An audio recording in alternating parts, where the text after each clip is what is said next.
Good day, fellow alumni. I'm presenting on divestment from fossil fuels, a benchmark of Witz's commitment to the climate crisis. I'm an alumni from 1998, and like all of us, spent incredible, happy years at the university.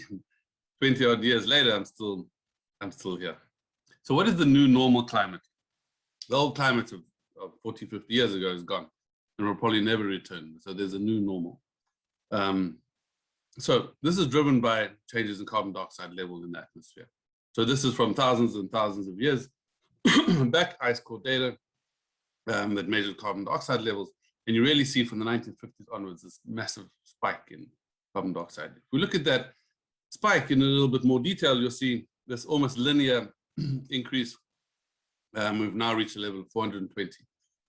And I think it's important that people know this level. It's a little bit, this is a marker of atmosphere, the planet's health, of our future. A little bit like we used to advise our patients to know their CD4 count.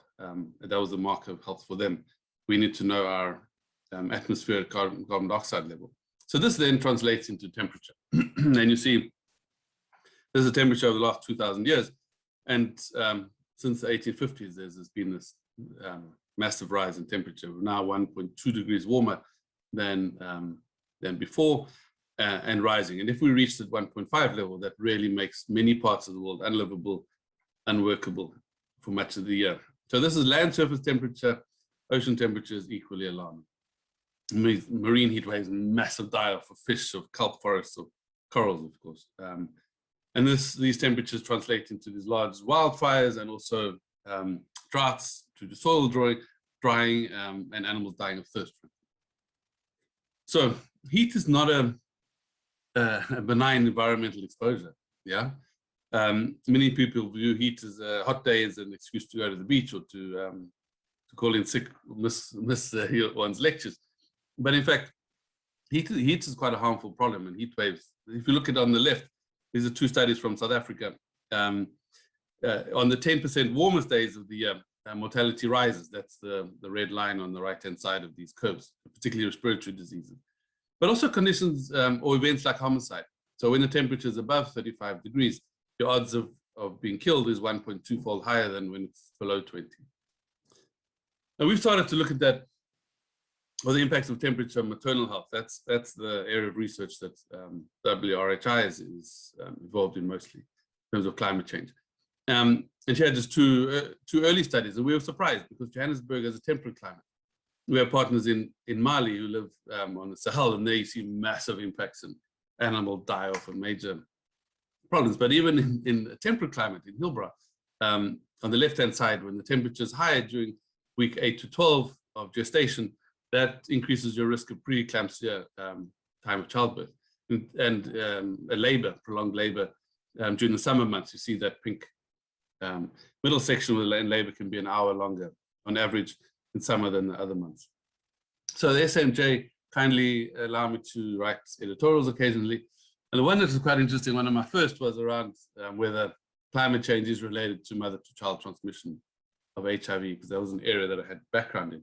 And interestingly, recently at Rahima Musa, they've shown that the rates of mother-to-child transmission of HIV, in fact, are linked to seasons, and that's probably driven by temperature. So in the world, this new normal, and preventing a new normal from becoming increasing episodes of what's called new normals, worsening of these normals, is an immediate, rapid and large-scale reduction in greenhouse gases, without which we will reach 1.5 above baseline, and that's a global disaster. So there's really no safe amount of carbon that can still be added to the atmosphere. But yet there's, in these 5 countries alone, there's additional 600 coal power units being planned. And South Africa also plans new coal and gas power. This can power ship steel, and they're building a new controversial coal plant in Limpopo. This really shows South Africa very, very well. And the problems here, which are problems in turn that I believe Wits can influence. So from 2010 onwards, China, the EU, and the United States really started to decrease their sulfur dioxide emissions. That's the red line of China, and in particular is notable. So in South Africa, the gray line is horizontal. We really have done very little to reduce our sulfur dioxide emissions. And in fact, now the sum total of US plus EU sulfur dioxide emissions is less than the Eskom emissions. So what is the response of government? Well, the attack of, I read to you a recent tweet. The attack on coal is premature.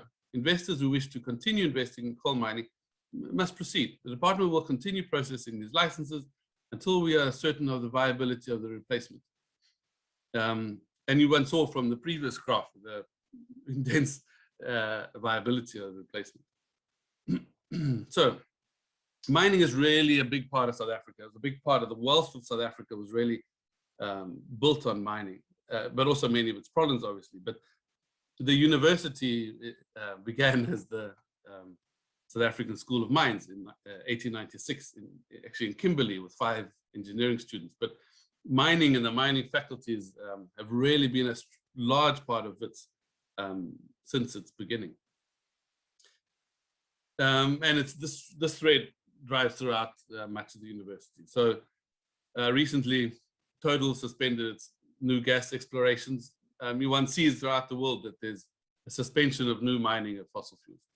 The WITS, the African Energy Leadership Center, referred to gas as gold. Yeah, this the suspension of gas exploration is a great loss. The years of drilling to go, it's equivalent to gold under the Witwatersrand. We're very disappointed that drilling has stopped. The mining groups at WITS, this is the Clean Coal Research Group. They hosted this very well known climate change denialist and coal lobbyist. His name is Dr. Lars. I think we remember Dr. Roth from the AIDS denialists. I refer to him as this gentleman as Dr. Lars, and he's one of the authors of There Is No Climate Emergency. He's one of the leads on the lobbyists called CO2 Coalition, who argue that carbon dioxide is actually not a problem, and the more carbon dioxide, the more plant growth, and it's really a good thing that carbon dioxide levels are increasing. So hosting a dissident is one thing and problematic, but referring to that person, Dr. Lars, as a highly qualified, globally recognized expert is perhaps more problematic. So I asked this Clean Coal unit, I listened, can you share the recording with me, please? And will you give a non-dissident a platform? And have you ever received money from coal lobbyists? I struggled to get a response to either of those questions. So we had a bit of a tussle in the Mail and Guardian. And this article makes fascinating reading. Quite a lively debate. So the main point to these mining faculties is that they understand energy. Yeah, I've heard this from several sources. They understand how energy and the energy mix works, and the health faculty is better to rather continue with HIV research and clinical care, and please don't get too involved in the climate or the mining affairs investments of the university. But this is not true. We understand the impacts very well. So they understand the causes, we understand the impacts. A little bit like tobacco company, they understand how to make tobacco, health knows how to control it. And so, yes, we do have a large place in controlling climate change and the causes thereof. And in fact, we understand the impacts very, very well, much more than many universities. In fact, one thinks back to the heat work of Helen Leyburn and of course Duncan Mitchell, who's still part of very much part of the university and a very active researcher, 50 years of research experience, and he's a part of some of our grants as an investigator and advisor, and we're really privileged to have him. And that group, we don't only understand the human harms of carbon dioxide, but in the natural world. So there's a lot of work which Duncan Mitchell and his brother Graham Mitchell were involved in and still continue. Duncan has written some really important recent articles examining dryland mammals. And in one fascinating study, they looked at the regulation of ram scrotal temperature during heat exposure, cold exposure, and exercise, with the ram running on the treadmill while the scrotum being measured. So this really agile, incredibly novel, pioneering research. And at WITS RHI, we've developed, we're part of several important projects, the Chumna grant, which looks at heat exposure, and here I'm the co-lead. heat exposure in Kenya, Burkina Faso, some pilots, very important pilots. NBEL examines policy in the EU and Africa and tries to unite and build bridges between these two. And we recently awarded the Heat Center, which is a part of the NIH suite of projects on data science. And that's a really important project. And we're nesting all our future projects within the Heat Center. We've got 2 very large grants, which we are quite confident will come through. So next year. So yes, we do have a place in the climate change debate at the university and in the world, in fact. So what role can the university and especially the health faculty play in securing this immediate, rapid and large scale reduction? So I believe divestment is a key role. Okay, and I'll explain why. So divestment has its origins, or one of the best known use of divestment was in apartheid, yeah, where in many parts of the world companies removed their investments from South African companies, arguing that apartheid is a corrupt business model and we cannot profit from that. And divestment was really a powerful and a principled stand. And it really underscored then the sanctions movement and the sports boycott. And it was really this trifecta of these 3 that were very powerful. So who has divested? More than half of the UK universities, recently Harvard, really important that Harvard divested. All of Ireland, Bill and Melinda Gates, there's about 6 or 7 organizations in South Africa. Desmond Tutu has been very active in divestment, City of Cape Town, eThekwini. And how much has been divested? Well, 14.5 trillion so far, and a large number of groups. And this really increases very rapidly. I need to update the slide every time I talk. So I think we need to take a step back. What is the definition of divestment? Very important that we understand this, what it is and what it isn't. So it's where Wits would sell its assets, okay, remove its assets from stocks and investment funds that are connected to companies involved in extracting fossil fuels. That's what divestment is. It also means that you offer a staff, a pension fund that excludes fossil fuel companies. I don't want fossil fuel profits in my pension one day. And of course, the idea is that you divest brown, you remove coal and gas and other fossil fuels from your investment portfolio and you reinvest them into renewable energies. There's one point that I've made that a lot of people just don't struggle to understand, is that divestment of financial reserves and policies around research funding are 2 very, very distinct issues. We mustn't conflate these. They're 2 separate issues, separate concerns. Each of them needs to be examined very carefully, but they're very, very different concerns. We're not saying the university must not receive industry money. That's not what we're saying. What's most important is to then note that divestment takes many forms. Yeah, you can either divest from all, called full divestment, all companies involved in fossil fuels. You can also divest partially, where only companies involved in thermal coal extraction are divested from. There's a third model, which people propose, is that you only divest from companies who are not meeting their emission targets. So you rather than punitive, you've been incentivized. Look, if Sasol meets its emission targets, we won't divest from you. And if that happens, the university actually will lose no money. Yeah, in that third model, potentially will lose no money. Will not remove any assets from fossil fuels. To stress something, the universities make a in principle commitment to divest, and then they have 5 to 10 years to gradually divest. So there's no immediate loss of financial returns. Certainly not within 5 or 10 years. And with divestment model that relies on incentivizing emissions reductions, potentially there's no financial loss ever. So let's go back to, why is divestment powerful? So the main reason it's powerful is that it changes social perceptions of the industry and of its proponents. Yeah, it's a social tipping point. The world is getting closer to the social tipping point where we decide, no, this climate crisis is a crisis and we need to do something. There's a little tipping point that we're moving closer to, and divestment is really part of that shift. That also decreases investors' confidence in the long-term prospects, and it draws attention to the communities that are affected. If you change the social perceptions of fossil fuel industries, people in Mpumalanga, the Mfazima or Midlands, who land up with premature babies because of the levels of pollution there. We draw attention to them. So it's around losing the social license. And if you do that, it becomes easier to regulate them and to unblock renewable energies. So it's powerful, a beautiful quote. At no point during the South African divestment or in the fossil fuel movement does anyone care about the stock price. We're not saying that Wits is selling Sasol shares is going to change the Sasol stock price. We don't care. It's step by step. This is beautiful. Step by step, the South African divestment movement changed the public discourse around apartheid, transformed the decision of corporations. And the Republican Senate at that time passed this very comprehensive sanctions bill on the back of divestment.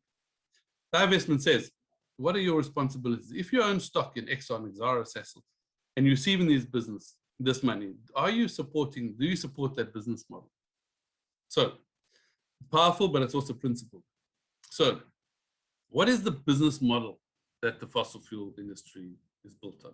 Number one, it shortens lives through air pollution, through destroying natural environment, through creating new normals, a series of new normals.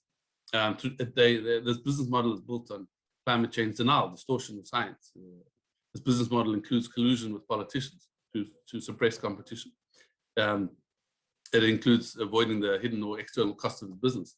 The communities around Middelburg and Mpumalanga share none of the profits, but only all of the harms of the pollution in those areas. In fact, it harms the poor and profits the rich, so it worsens inequities globally.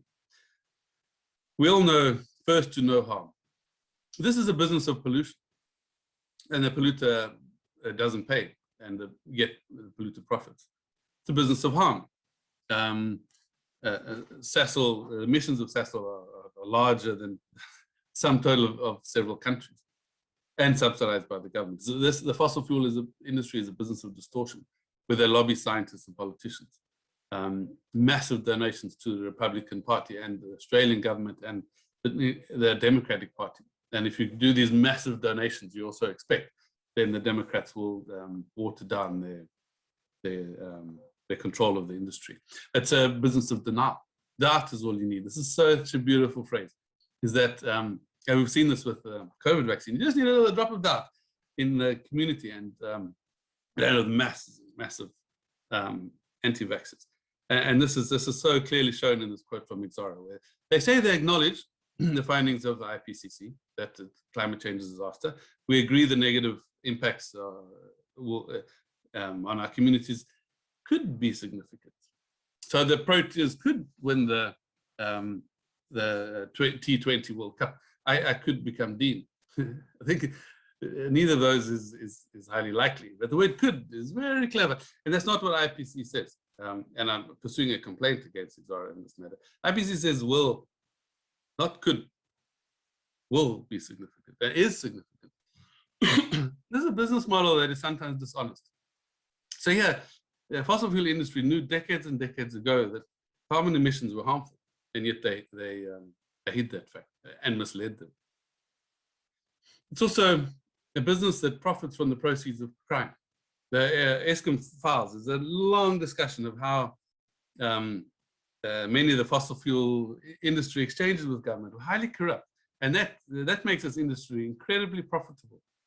It's profitable because it's corrupt. So, for example, one particularly disturbing example, Glencore was paid double the price of other suppliers for the same quality coal. And we know this Gupta, Optum Mines, and all these things. So there's this monopoly or very few coal companies in South Africa who can then make these massive deals with Eskom and just foment in a corrupt country. These massive deals are corrupt. There's no two ways about that. So we take the profits of crime. It's a business model that unfairly suppresses competition, which is renewables in this case. The Power Ships deal, which was an emergency 20-year deal, as a part of the COVID response, was rigged against renewables. And of course, the government gives subsidies to Sasol and no subsidies for wind farms or air pollution. So it's unfairly suppresses competition. It's a business, fossil fuels is a business of expedience. Anglo-American in 2020 was proudly coal. Now, we're the third largest in the world in coal. In 2021, they suddenly proudly grew. And were selling off their coal assets. So it's really expedient. So if a business is harmful, corrupt, times criminal, dishonest, is it ethical to seek their profits? More importantly, perhaps, is that it's a failing business. And these returns throughout the world are in sharp decline. You get stranded, unburnable assets. It's becoming harder to finance projects. So it's a failing business. And there's legally many legal challenges against this business. So the university needs to decide, does the business model harmful, corrupt, and dishonest? What does it mean for the university? Is it an opportunity for research funding? Is it an opportunity to get very high returns? Is it an urgent research priority? Is it an opportunity for WITS to use its influence to transform society? Or would we rather not discuss it? And I think that's the current approach that the university is taking. Let's not discuss it. So, taking this powerful principled stand, remember divestment is a powerful principled stand, is consistent with WITS's history, vision, and character. And I argue this quite strongly. In terms of our history, we've taken powerful principled stands during apartheid. And Professor Philip Tobias was one of the founding members of NUSAS, for example. So we have a history of powerful principled stands. Our vision, our new Vice Chancellor has a very clear vision to impact on society for good. We share the vision of the South African Constitution, where we say we have a vision of making the environment not harmful, of protecting the environment, of saving the environment for future generations. This is our vision, preventing pollution. This is the vision of the country. And our character, I really love this quote from the last strategic framework. Our character is distinctive. And I know that as an alumni, this character of alumni and of the university is distinctive. And it includes our value system, our legacy of visibly committed academics, socially engaged, independent-minded institution. So one of the key issues that obstructs divestment is that there's a concern that WITS will lose research funding. Okay, so remember, divestment is about your shares, endowments, not about research funding, but there's a concern that we will lose research funding because the industry will take umbrage. Yeah, we'll say, you've offended us by divesting. So firstly, the industry draws major benefits from its relationship, long-term relationship with WITS. Our research findings support their work, and our engagement on their boards and them on our boards is really beneficial. The vice chair of the council is a senior member of SASL, for example. There's a lot of mutual engagement. Industry seeks support from us to decarbonize. And industry itself is divesting fast. And you saw that in an Anglo-American example. So what's happened so far at WITS and other universities in this country? So there's a group of us, very senior academics, who've come together, many from WITS campus, from Faculty of Health Sciences, and we formed this unit to trying to advocate for divestment. We set up a website, we developed a strategic framework for the next WITS strategic platform. We're building on the back of the UCT. UCT is about to divest, or in December will divest. Archbishop Desmond Tutu was involved heavily in the UCT divestment campaign, and I urge people to sign on to our campaign, which includes, so far, we've had signatories of the chair of the WITS Council, 3 or other WITS Council members, and about 30 members of the Senate have signed on. So what will happen next at WITS? What do I think will happen next? So I think we know this, the university finances the mine and the industry is pushed back.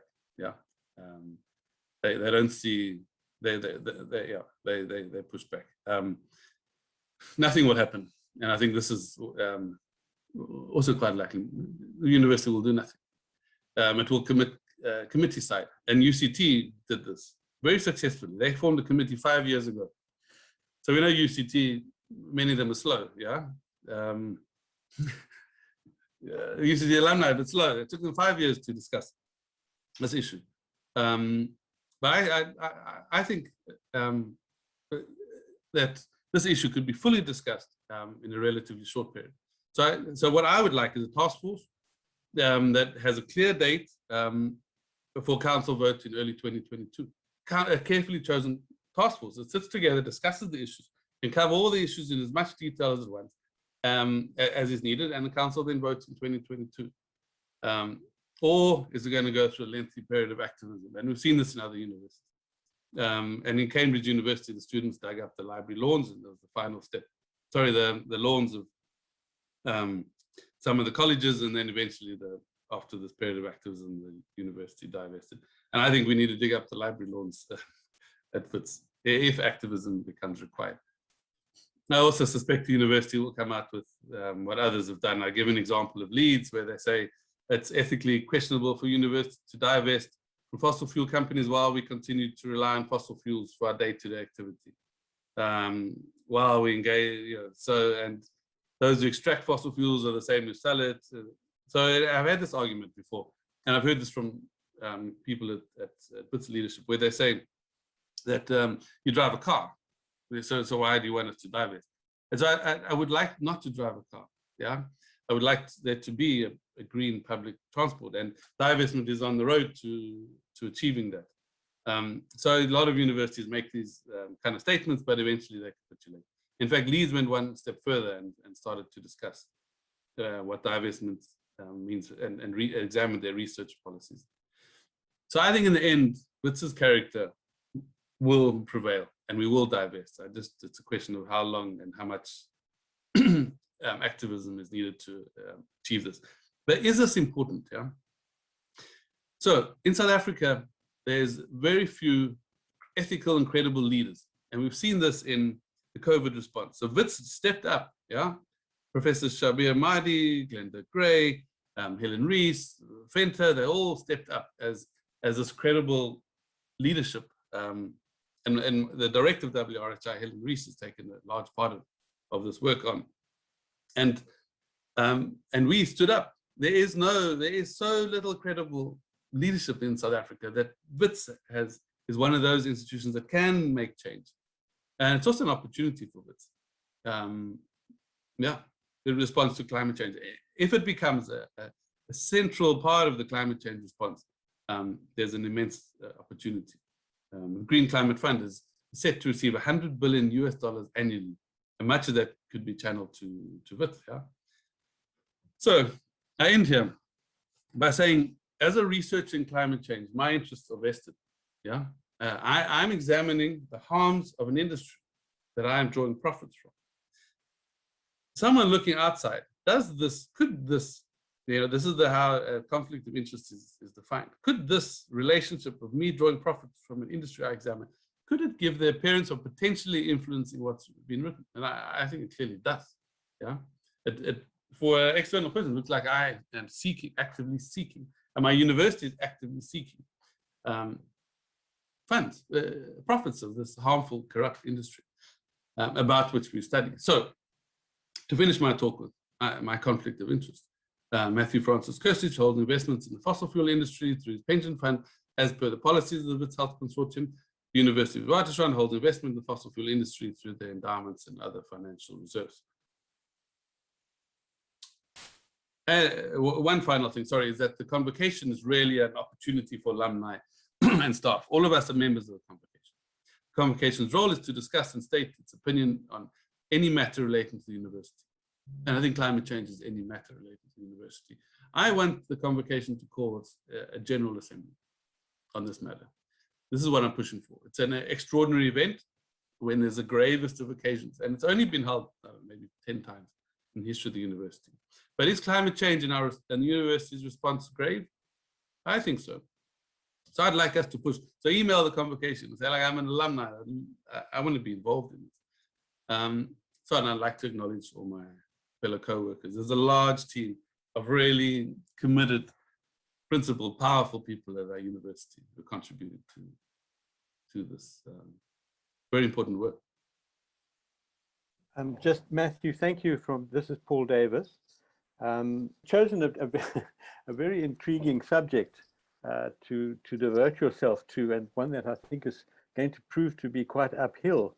But it obviously needs. Your argument was really interesting, and I think that one needs to pursue this, but at many different levels, and not leave it perhaps just all to yourself. Yeah, and it was an interesting debate. Do we start at the students or do we start at Professor Madi or the head of the council? So we went for the head of the council. Students haven't been actively involved and struggled with them. Right, right.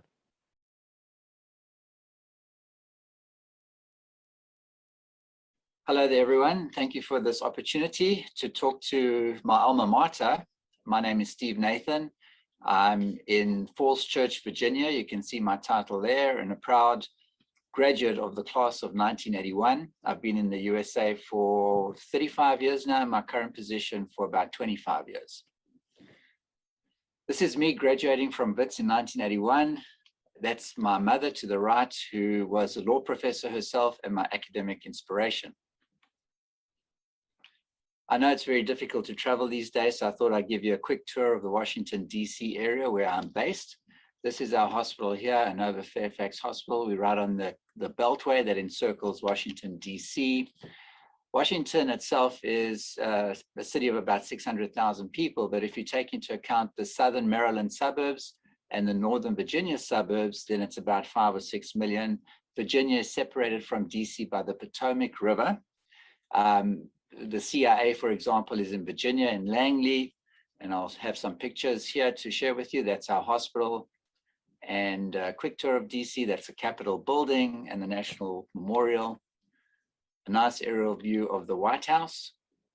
This is the Pentagon, which is actually in Virginia. This is the side here that was hit on 9/11. Lastly, the Lincoln Memorial that almost looked like this on January the 6th. Thankfully, it didn't. Just to introduce you to our program, I'm the medical director of the Advanced Lung Disease and Lung Transplant Program. In the context of the Advanced Lung Disease Program, we have various clinics for interstitial lung disease, pulmonary hypertension, sarcoidosis, cystic fibrosis, with accreditations from the various foundations, the Pulmonary Fibrosis Foundation, Pulmonary Hypertension Association, Cystic Fibrosis Foundation, and we're only one of about 18 centers in the USA that carries all these accreditations. We have a very robust research program and a strong collaboration with the NIH, which sits about 18 miles from our hospital in Southern Maryland. This is our team. You can see this was taken BC, before COVID, and this is AC. Notice the difference after COVID in terms of how we take team photos now. Well, then COVID hit. It hit us in about March of 2020. We were under an avalanche of patients, at the same time an avalanche of literature that came out about COVID. When I last did a PubMed search in 2020, there were over 90,000 publications with COVID-19 mentioned. And by 2021, there's been over 183,000 publications and growing. So it's impossible to keep up with the emerging literature. What to do? Try me, now I'm the cure. And then, of course, our ex-president didn't help at all. And that's my response to what he had to say about COVID. What about treatments? Well, there's been so many different things that have been proposed. It's kind of been a zoo, and it's enough to make your head spin. I'll wait for everyone's heads to keep going around like this before I stop this. And we've really been in a quandary. It's kind of like flying a plane without a manual, flying the plane for the first time. So our first patient came to Inova Fairfax in March, on March the 6th of last year. And about 2 weeks later, I was asked to assume ownership for all COVID-related research for our hospital and a hospital system, which is about 5 hospitals. So what do you do in such a situation? First thing I said was WTF, which stands for wear the face mask. And then I got some T-shirts printed for the team, and I gave them to our team. And we set out to pivot 180 degrees from our usual research to trying to address COVID-related research. Well, if you do research, this is what evolved over time. We got involved in pharmaceutical studies, investigator-initiated studies, registries, diagnostics, biobanking, and then drug repurposing as well. What is out there that we could currently use today or then that might have an impact against COVID? So I partnered with a lab at George Mason University, which is about 10 miles from us. They a biosafety level 3 lab, and they're one of the few labs that has the SARS-CoV-2 virus. And what I did was I bought drugs for them on the internet.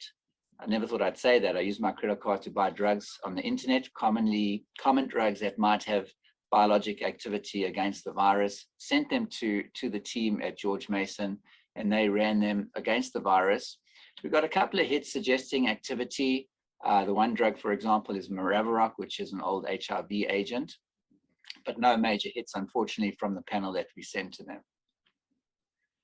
If you're going to talk to patients about getting involved in research, you have to walk the walk. I volunteered and was one of the research subjects for the Pfizer vaccine study, and I continue in the Pfizer vaccine study, open label, monitoring for long-term safety.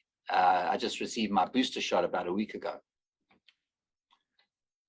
Over the course of the last 18 months, I've been approached by many different companies and investigators. This just gives you an idea of the number of studies I've been approached about, over 150 when I last counted. And of course, we couldn't commit to doing all of them. I had to be very selective about which studies we did. This is a list of the studies that we got involved in, including the initial remdesivir study.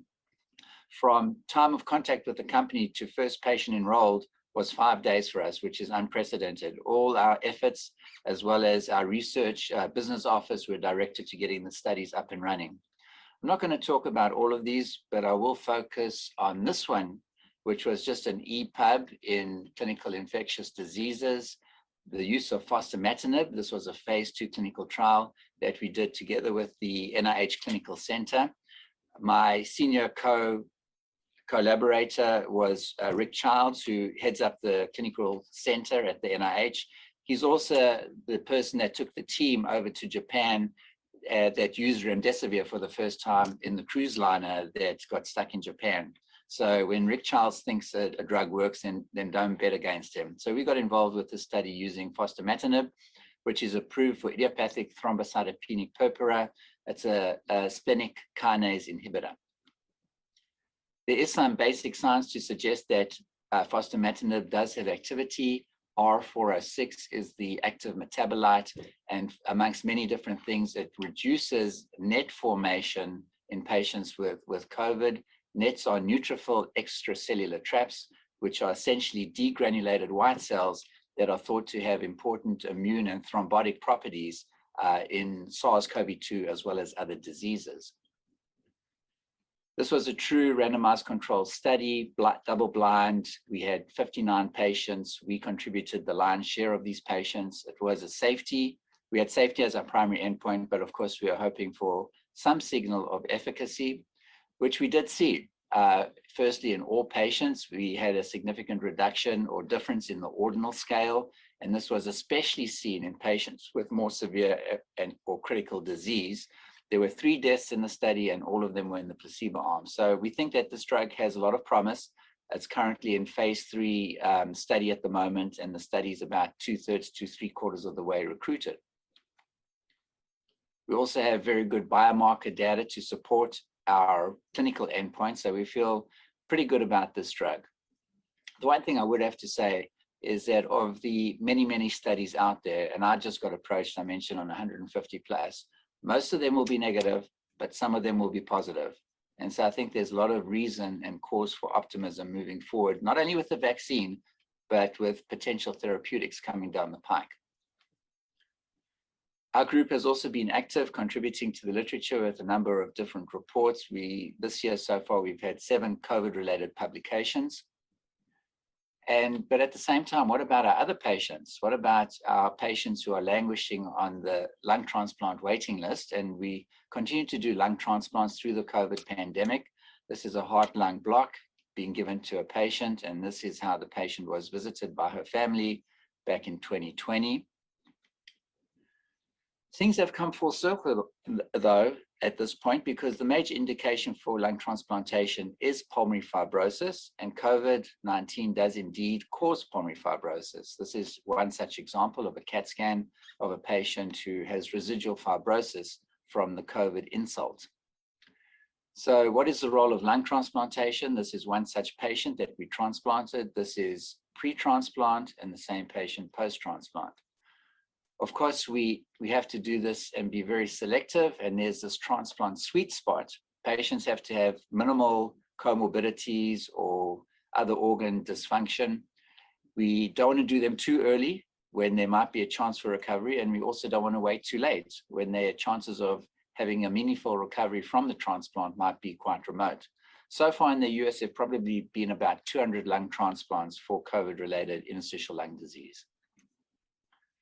So I'll end off here with a collage of pictures that kind of sum up where we've come from and perhaps hopefully what we can leave behind. This, by way of example, is the world's smallest ventilator that got sent to me when we had a ventilator crisis. Never got to try it on a patient. I was personally honored by our local baseball team, the Nationals, by getting to throw out the first pitch remotely at one of the baseball games. We actually got sent a gift package by Corona, the beer company, which we found rather amusing. A couple of our nurses got seconded to the ICU to help out with the crisis. And this is during the Black Lives Matter movement.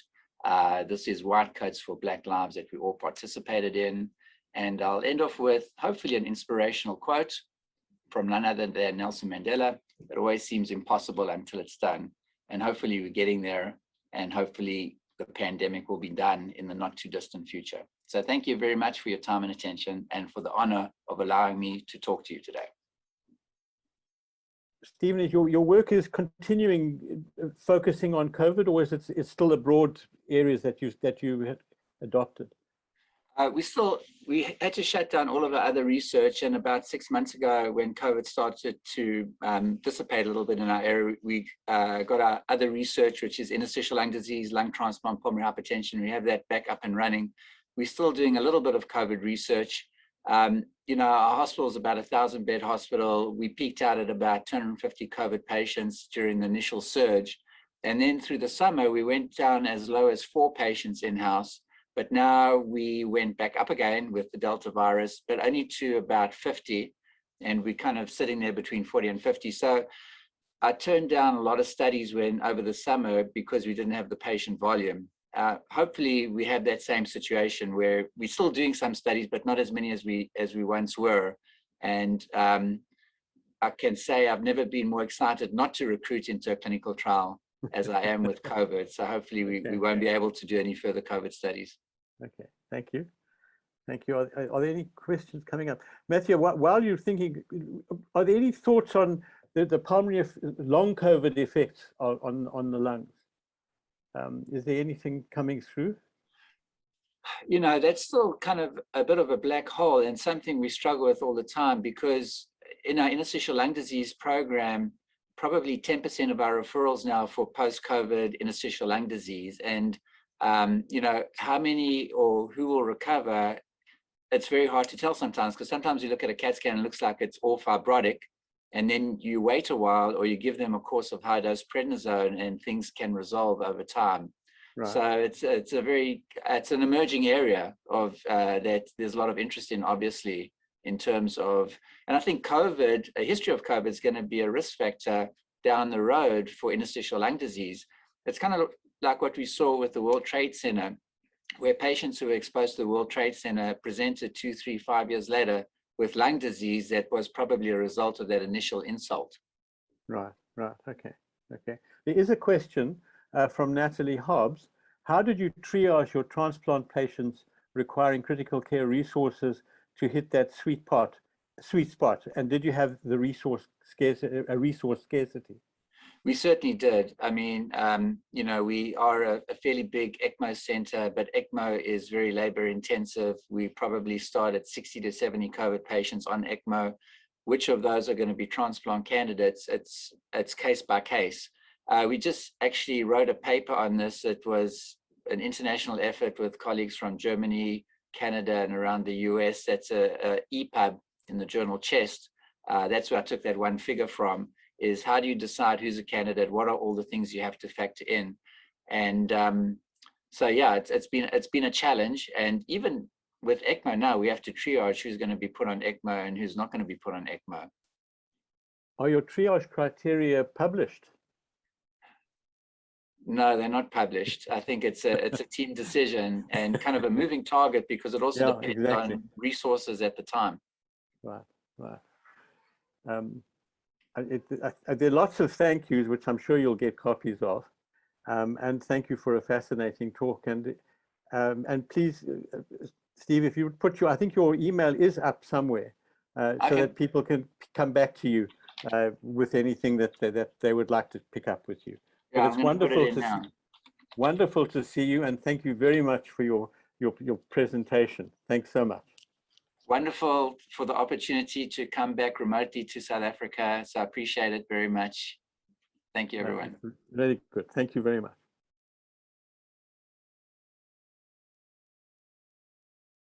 Hi, I'm so excited to have this opportunity to return to my roots because this is where better body chemistry was conceived.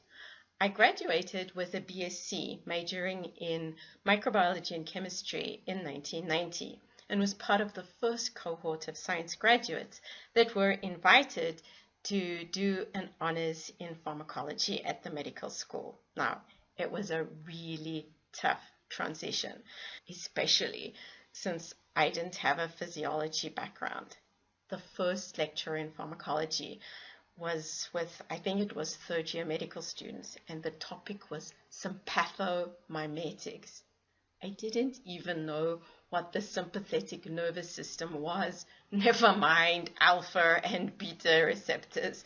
But fortunately, by the end of the year, I was hooked on pharmacology. So I signed up to do a master's in pharmacology, and then that morphed to a PhD and eventually a position as a lecturer in pharmacology.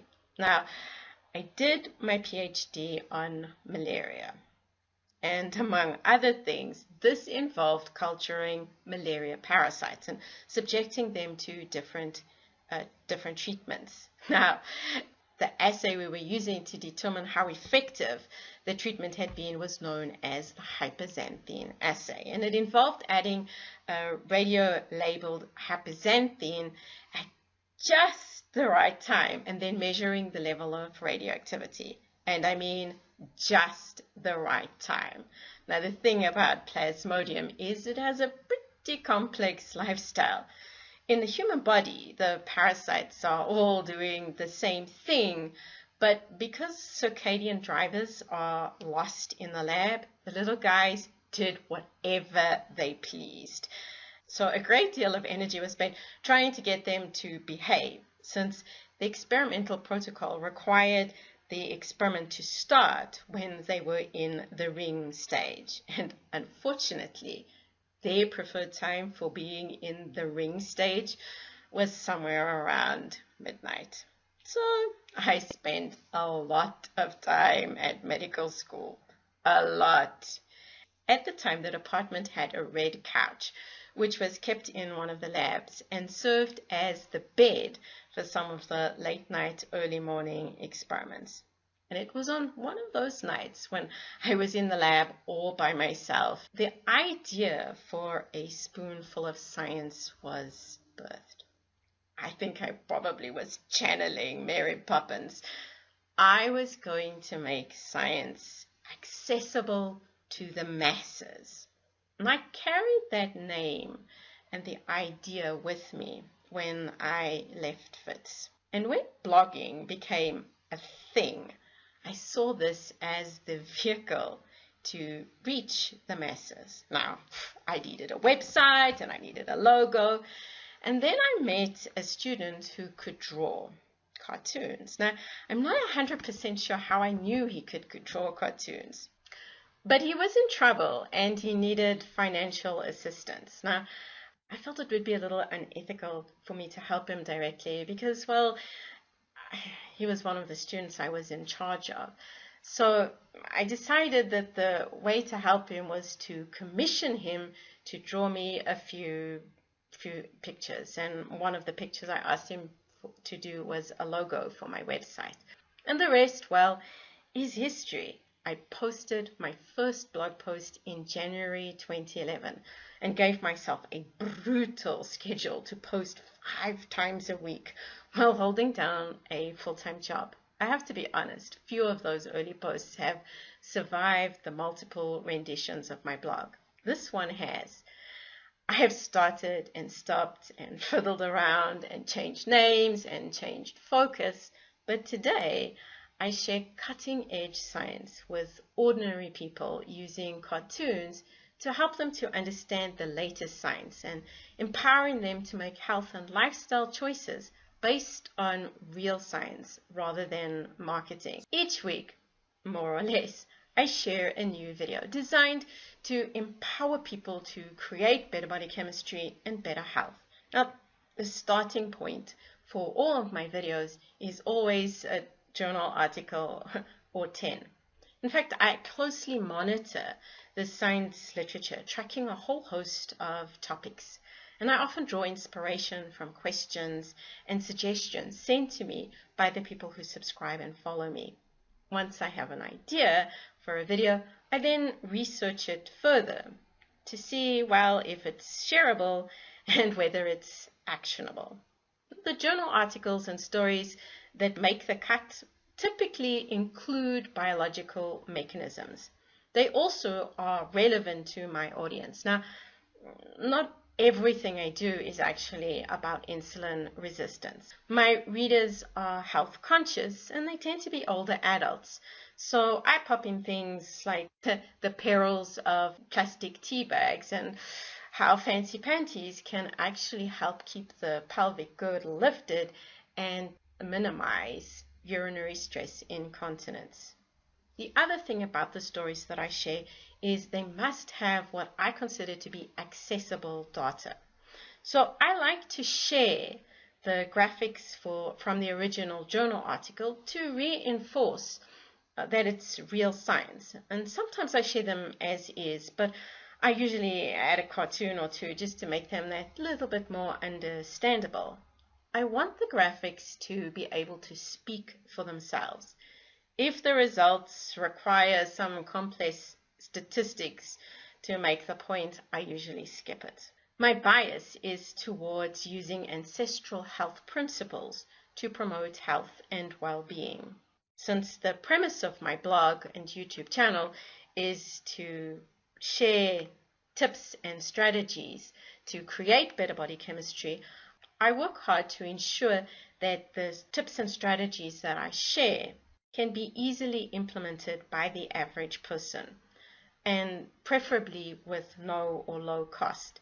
So I don't share stories about fancy prescriptions or expensive supplements. And when I get to the end of any video, I usually wrap up the story with some little action that someone can take to make the biology come alive in their life. And I routinely talk about small things making a big difference to your health. Now, the reality is the small things that I share are often actually the same because, well, biology is biology.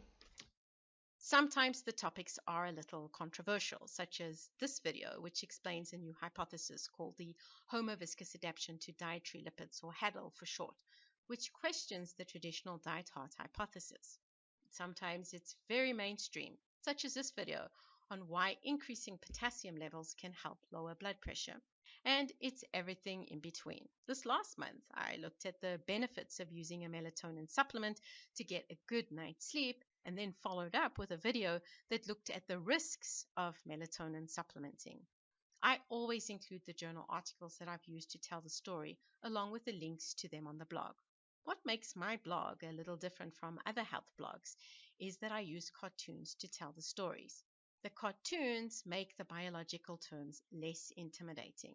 And because PowerPoint allows you to animate them, this helps to explain concepts like atherosclerosis and bacterial translocation. It's also great to explain the focus of the blog, which is insulin resistance.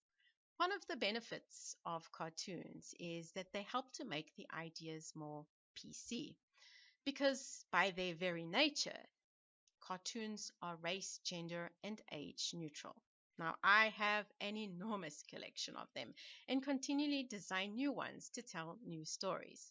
I've got a variety of body parts and individual cells, and we can follow the cells from cradle to grave and experience the day-to-day challenges of being a cell and meet some of the troops that are summoned when cells experience emergencies. We don't only look at human cells.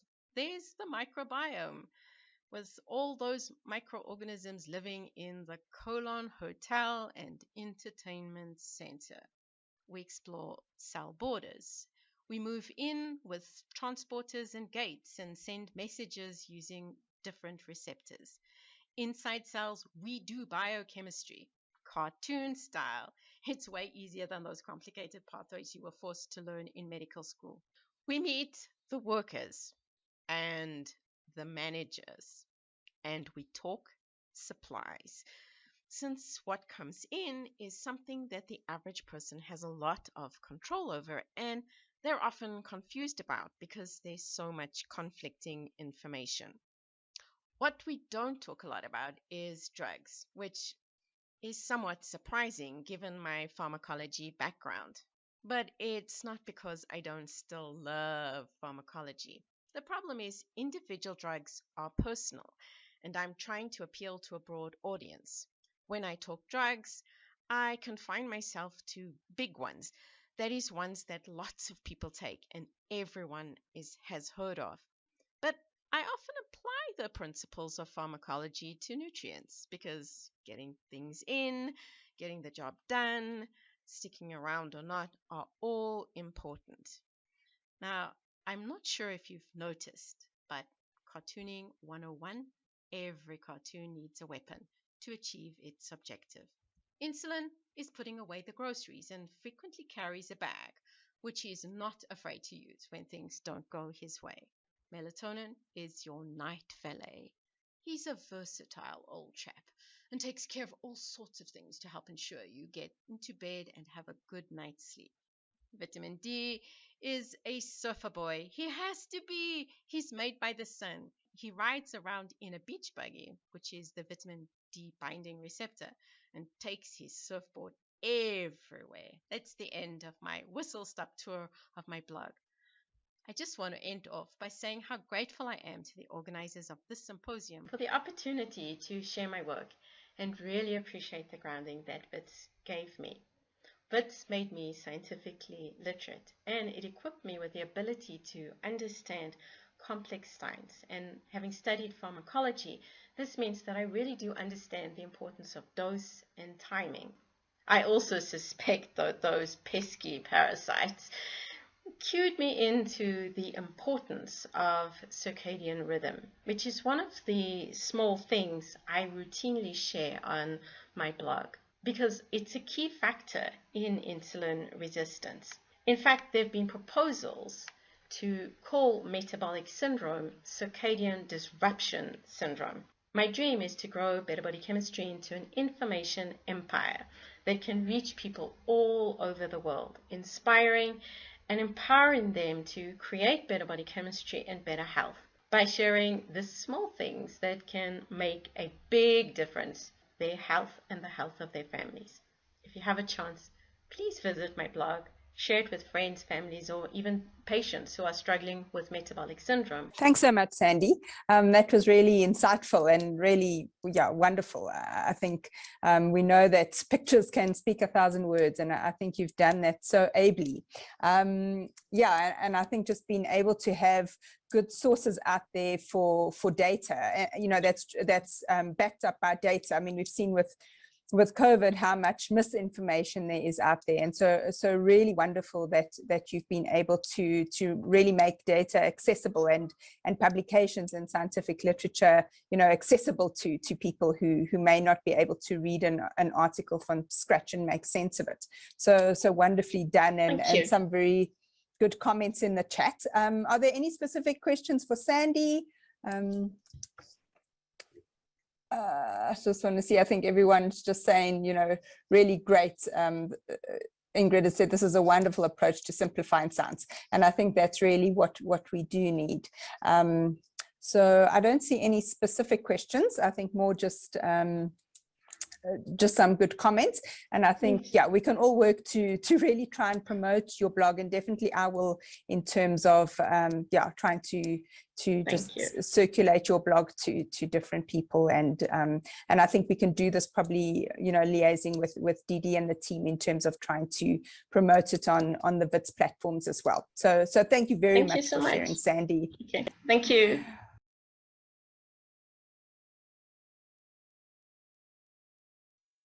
Good day, everyone. My name is Dr. Abelisa Graham from the class of 2013. Today I'll be talking about tackling breast and cervical cancer in Sierra Leone, lessons from a post-war, post-Ebola state. Apologies in advance, I do have a bit of a cold.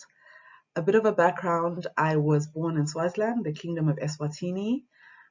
I did my high schooling in Pietermaritzburg, Epworth School for Girls, and then I graduated from WITS in 2013.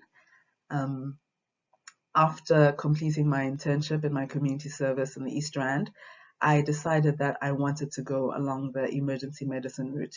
And I've always loved emergency medicine. I've always loved public health. I've always loved the continent of Africa, but I did not know how it would all come together. In 2019, at the beginning of 2019, I had a personal tragedy, and I decided that I needed a bit of a break, and I went to Sierra Leone. And I had some family here, and I decided that I would come on holiday for a couple of weeks and then go back to Joburg. And my couple of weeks ended up being 5 months, and I only came back to Joburg to pack up my stuff and move to Sierra Leone. So this picture that you can see is the view that I have from my office.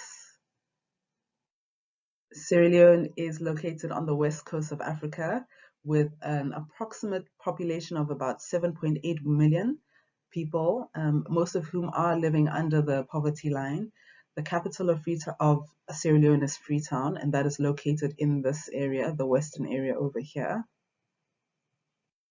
So some of the significant events that have affected healthcare delivery in Sierra Leone are the 11-year civil war, in which healthcare establishments were destroyed, medical staff were targeted, many fled the country. If any of you have watched Blood Diamonds, that is about Sierra Leone, and it is one of the world's top 10 diamond producing nations. And unfortunately, the healthcare situation and the situation on the ground does not reflect that. In 2014 to 2016, the country was essentially shut down by the Ebola virus epidemic, in which many healthcare workers died. Many left the country. Once again, people were afraid to visit hospitals, and they relied on the use of traditional doctors. This meant that a lot of people died from non-Ebola related diseases because they were too afraid to seek proper medical treatment. Then in 2020, COVID has hit us all. And initially, it was very easy for patients or for people in general to socially distance, to wear masks, to not touch each other because of what they had learned from Ebola. So that process was initially very simple. And then people started developing apprehension about hospitals, and it became another cycle of delayed diagnoses. We had many healthcare workers that died, especially those that had comorbidities or were of advanced age. The public healthcare system is organized into primary, secondary, and tertiary care. Primary care is at the community level by community healthcare workers. Secondary is district and regional hospitals, and tertiary care is delivered by 6 tertiary hospitals, which are all located in Freetown. So if you look at this map on the right, this is a map of Sierra Leone bordered by Guinea and Liberia. This is Freetown here in the western area. This red part is the western area, this is Freetown.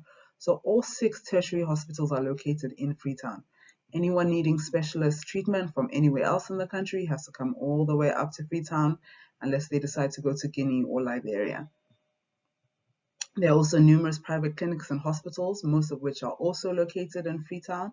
We also have a lot of NGOs, as well as traditional medical practices, and the majority are concentrated once again in this western area here.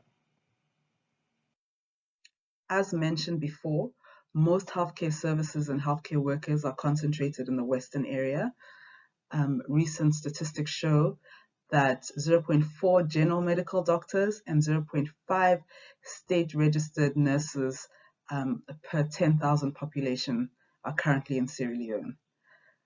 Unfortunately, a 2021 count, so this year, they actually counted the number of registered doctors, and there were only 500, and 100 of whom are in administrative roles. So essentially, there are 400 practicing medical doctors in Sierra Leone for a population of 7.8 million people. With regards to burden of disease, communicable disease is the leading cause of death. Malaria accounts for approximately 38% of all hospital admissions and 25% of all deaths. Lower respiratory tract infections, diarrheal disease, and maternal causes also play a significant role. In terms of health outcomes, historically, Sierra Leone has had very poor health outcomes. The maternity mortality rate is currently at 717 maternal deaths per 100,000 live births. This was 1165 in 2013, so there has been an improvement. Maternal deaths account for approximately 23% of all deaths amongst women ages 15 to 49. And under 5 mortality is 109 per 1,000 live births. So in lieu of the historical context, the challenges that Sierra Leone experiences are not unique to Sierra Leone. I think most developing nations have the same challenges. Currently, the health system is largely reliant on donor funding.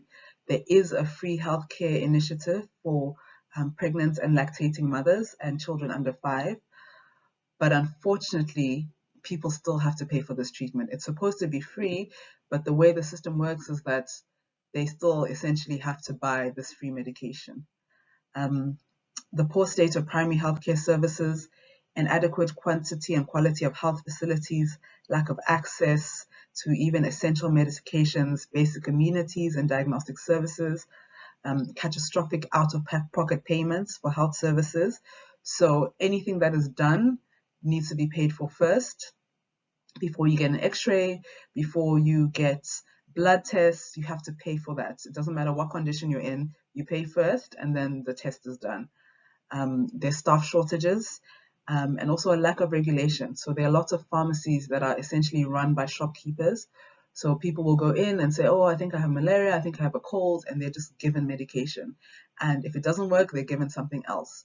So antibiotic resistance is also becoming a huge problem. In 2020, Sierra Leone had approximately 4,700 new cancer cases. I must say that this data is limited. There is a huge problem with collection of data and statistics.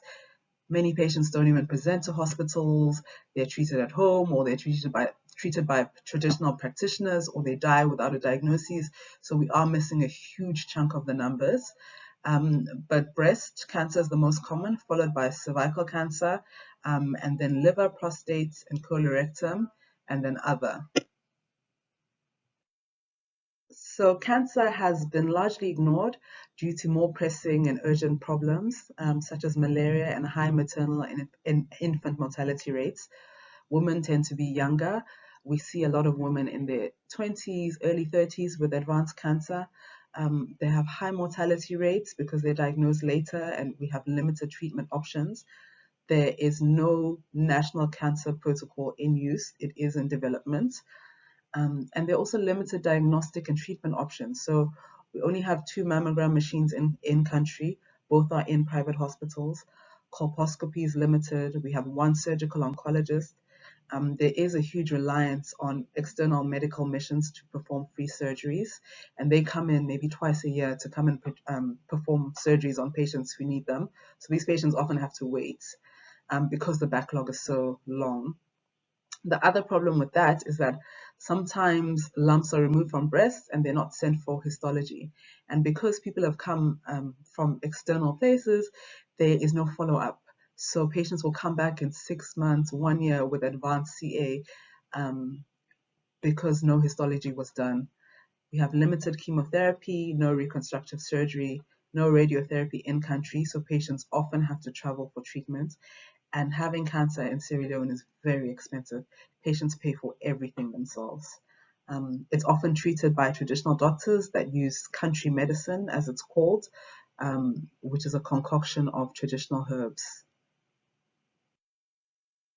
The organization I work for is called the Mepswell Women Clinic, established initially in 2004 for breast cancer awareness.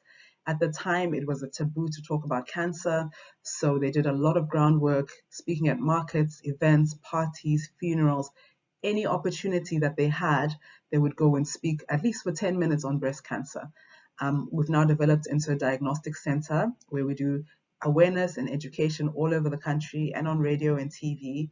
We do clinical examinations, ultrasounds, pap smears, FNACs, pre and post-surgical care, counseling and palliative care, as well as antenatal and women's reproductive care. To date, we've seen over 60,000 patients. It's largely donor funded with government and private partnerships, and then we raise money to pay for patient surgeries and their chemotherapy. Our services are either discounted or free, and patients come from all over the country, including neighboring countries. We do clinical breast examination training for trainers. We do outreach projects. So these are just some pictures of training that we've done with the military staff nurses, community engagement. When we go into markets, we go into the market, go into the communities to see our patients and to do awareness and education activities. Some of the lessons I've learned are that awareness and education are so important. Addressing and dispelling myths is a continuous process. All platforms need to be used. Some people can't read and write, so they need to see things. And these days, everybody is on WhatsApp, even in rural communities. Community engagement and groundwork. It's important to gain trust and engage community leaders. Early detection, especially in this case, really does save lives, especially when treatment options are limited. Even in epidemics and pandemics, critical disease should not be ignored. Public-private partnerships are very important. We are currently bridging the gap until the government is able to bridge that gap itself. And a bit about hero syndrome. I think that those of us coming into communities that are not our own need to know that we are there to help, that we are not there to save the day, and that we are there to learn. And I think that's the biggest thing I've learned, is that it's a continuous learning process, and I'm continuously developing myself and learning more about myself and healthcare in Africa and just African people in general. Then my last comment is, this is my yearbook entry from 2013. My mom found it and she sent me a message to say, "Oh, Lisa, you're exactly where you thought you'd be." So one of the questions I was asked was, where do you see yourself in 10 years? And I said, somewhere in deepest, darkest Africa, doing something related to medicine, loving God, loving life, and loving the people around me. The deepest, darkest Africa is a bit problematic now that I'm older and wiser, because Africa is anything but dark. But I do think I am where I need to be. So in conclusion, I will leave you with a few pictures of Sierra Leone in case anyone wants to come and do a medical mission, to come visit us. This is the view from my office. These are some of the pristine beaches, beautiful mountains. This is where I spend my Saturdays. And thank you very much, or as they say in Creole, Unatenki. Thanks very much, Lisa. Yeah, that's really amazing work that you're doing there. And I think, well, definitely doesn't, for me, I 10 years ago, I didn't see where I was at this stage. So good that, yeah, you were able to have that dream in mind and to be able to make it reality. And yeah, I think definitely not what I'm seeing from my window here in Johannesburg. So I think really, really amazing work. And, the challenges in terms of Africa and access to healthcare really are very real. And I think with COVID as well, just really making us realize that, there are lots of diseases that actually have been neglected through the pandemic, and how important it is to still be able to reach those, and particularly oncology patients who really have not been able to get the healthcare that, they would otherwise have got. I just want to see if there's anything. I think also just Sandy says, congrats for living your dream. And then from Ingrid, yeah, also just how well one must know oneself to predict one's future so perfectly, and what an amazing destination. And also from Belinda, yeah, just in terms of the amazing work that you're doing. I'm not sure if there's anyone else who would like to comment further, or anything else, Abba, that you would who would like to add? No, just thank you for the opportunity to share my stories. Yeah, that's great. I think it's always inspiring to hear what others are doing and how we are, all managing to make a difference in our own ways. So thank you so much for taking the time out to share your amazing work with us.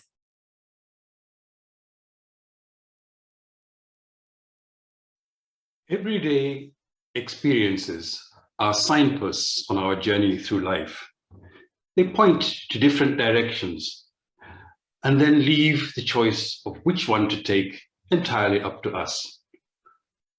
One day, I opened my garage door and noticed it was emptier than usual, and for a good reason too. I had been robbed. My bicycles and those of my daughters were gone, and there was no evidence of forced entry. And the floor was swept clean, so my list of suspects was very narrow. It was either the plumbers who had been around or perhaps an inside job. Now, there were no witnesses, and bicycles weren't the police's priority. So I was angry, frustrated, and sad. And for weeks, I dreamt up some gruesome inventions to deal with bike thieves in the future. And one of them was a mobile app that could detect if there was a big, juicy rider on the move, then activate a surprise through the seat. So you imagine something like this. Hello, Kamini. Hello, Ian. How can I help you? Activate Sneyman. Now? Just now? Or now? Make it snappy. There's a thug in Cape Town riding on my bike. Now why you want to activate Sneyman now?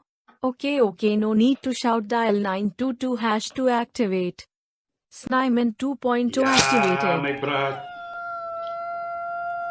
Tell it like it is. The peoples, they must know. They must know. Then one afternoon, I drove past a young cyclist. Oh, perhaps maybe 9 or 10 years old. He was alone and trying very hard to do a wheelie. Now, a wheelie is a bike trick where you lift up the front wheel and ride along with only the rear wheel on the ground. And what was fascinating was how focused and determined the young man looked, and the fact that he was teaching himself. So I got home and I immersed myself in the subject of one-wheel cycling and slowly drifted from the bicycle to the unicycle, and my mind was all over the place through applied mathematics, physics, psychology, sports, and even reaching back as far as my childhood memories of the 1960s, when I sat ringside with a huge packet of popcorn under my arm, completely mesmerized by the unicyclists of the Great Circus of China. Those ladies were beautiful. And I don't remember to this day what happened to my bag of popcorn. Anyway, back to my story. My wife happened to be out of town, so I could think very clearly, and boom, I ordered a unicycle. I can already picture a few smiles and giggles. For many, the first image that comes to mind is either a clown or an acrobat, and pictures of the inevitable tumble and crash, preferably one that happens backwards. And when we meet a unicyclist who isn't an entertainer, some of us admire them and others label them eccentric, reckless, and dangerous. Now, those of you with young children, just picture yourselves at home today and your dear little one dashes into the room with a huge smile and announces, "Mommy, Daddy, I know what I want for Christmas this year, a unicycle." Now, some of you will probably be reeling just from the very thought of it. And ladies, what if it's your 60-something-year-old husband who out of the blue orders one for himself? You probably start wondering what's gotten into his head and who else might have influenced his life. Gentlemen, pay close attention, because after nearly 40 years with the same lovely lady, I can speak with some authority on the subject. If your better half didn't initiate a crazy idea, then it's never about what caused the change. It's always about who. So I was in big trouble because this all started in her absence. Now, as we conceptualize the attributes of a typical unicyclist, what usually comes to mind is a crazy, good-looking, young, thin, athletic, affluent person full of fun and adventure. And even though the oldest recorded cyclist was 92 years old at the time, and not at all crazy, we middle-aged old-timers will probably get the label of middle-age crisis, if not simply insanity. Now, the truth is that unicycling is just as diverse as biking, and you can do a lot of things in addition to clowning around. And the scope varies from rides in the gymnasium to trips around the neighborhood to wild and wonderful outdoor adventures. And some of the outdoor things that people do are intense and rival mountain biking. There are also games like hockey, basketball, volleyball. So from this point on, every time you see someone doing something on a bicycle, just know that a unicyclist can do it and more. Now, the most popular forms of unicycling are really for recreation and transport. And the standard type is where everybody gets started. The early phase is critical, and this is where prospective unicyclists either continue or give up. But after getting into it and learning how to ride, the learning never stops. Because once you can ride 10 meters, you're officially classified as a unicyclist, and all the doomsday spectators in your life will vanish, either because they're busy or because they're envious, or they've just simply moved on to the next topic. Most unicyclists, except for Japan and South Korea, are self-taught. It's just the way things are. You're probably not going to find a unicycle coach or a friend around every corner, but that's not to say that there are none. Now, to get going, there's plenty of good stuff that you can find over the internet, especially from Google searches and YouTube, and there are some very good books from Amazon. Not everybody has to like unicycling, but when the idea pops up in your head and you're intrigued by it, you're immediately faced with your biggest challenger, none other than yourself. Getting past the belief that you can't do it and that it's dangerous is just the first hurdle. And you've got to toy with the idea. You've got to motivate and persuade yourself and psych yourself to a point where you have enough courage to begin. After which, you must be determined, focused, and persevere against all odds. And that's how it is with everything else in life. Now, one of the problems that we face is that in trying to understand the physiology and mechanics of balance, somehow our logical understanding of what we're all perfectly capable of doing gets shaken down to the very foundation. Physiological concepts of muscle memory and balance get tossed out the window and replaced by visions of doom and gloom. And the childhood appreciation that an unsupported wheel can roll without falling for as long as it's kept in motion, and the faster it rolls, the more stable it is, that gets forgotten. It's as if age, along with accumulated knowledge, wisdom, and experience and bias, has a strange and very subtle way of distorting logic and squashing spontaneity, innovation, and excitement.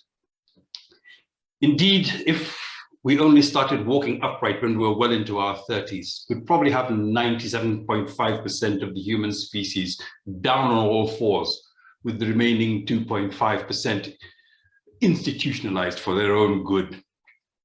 I can just imagine what our experts would have had to say about the standing minority. Probably something like, these idiots will topple to their doom each time there's a gust of wind, and the worst part is that they'll take out a few of us on their way down. Or, stupidity is an inevitable consequence of the upright stance because the heart has difficulty pumping enough blood against gravity to nourish the brain. Or perhaps gravity-dependent pooling of fluids in the groin causes reproductive dysfunction, and this could mean the end of mankind. So it's the utmost importance that these people are stopped. The world on all fours would make a very good sci-fi comedy in which two-legged aliens would just laugh at us and then leave. But I'm sure they wouldn't leave without giving us something to help us with our evolution and lay the foundation for our future mantra. Two wheels good, one wheel better. Now that we're good to go, unicycling demands continuous effort, concentration, and 360-degree situational awareness. To the mathematicians, physicists, and engineers who are present, unicycling is an example of a non-holonomic system. This is a system that you experts define as a physical system in motion whose state depends on the path taken in order to achieve it. Now, with unicycling, the final path of the unicycle and rider depends on the intermediate values of their individual and collective trajectories through 3 dimensions. This is X, Y, and Z, 3 dimensions of space, that is, the 4th dimension of time, and the 5th dimension of time-space, which is essentially the rider's vivid imagination trying to make sense of the dynamic flux of the 4 dimensions of space and time.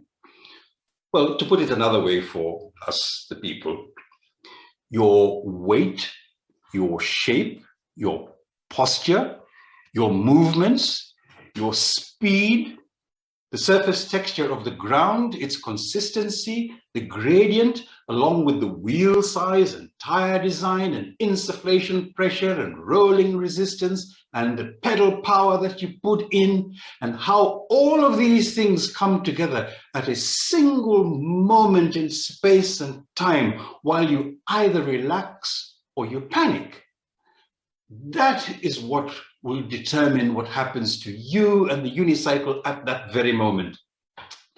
And from moment to moment, instant to instant, inch to inch, you will perpetually adjust and either focus and fly or fidget and fall. So learning how to unicycle is achieved through study, training, rest, and repetition. That's a tactic that applies to every other facet of learning, no matter how complex the subject or the task is. And having absorbed enough science, my aim was to apply the newfound knowledge on the physics of balance to achieve the correct body posture and weight distribution on the unicycle and to find my balance point. Now, most sources will recommend that you lean forwards a little to offset your center of gravity and then keep on pedaling to catch up with your center of gravity so that you do not fall. So I set myself a daily limit of about 30 minutes and deliberately stopped so that bad habits did not become entrenched, and skipped a day or two every now and then.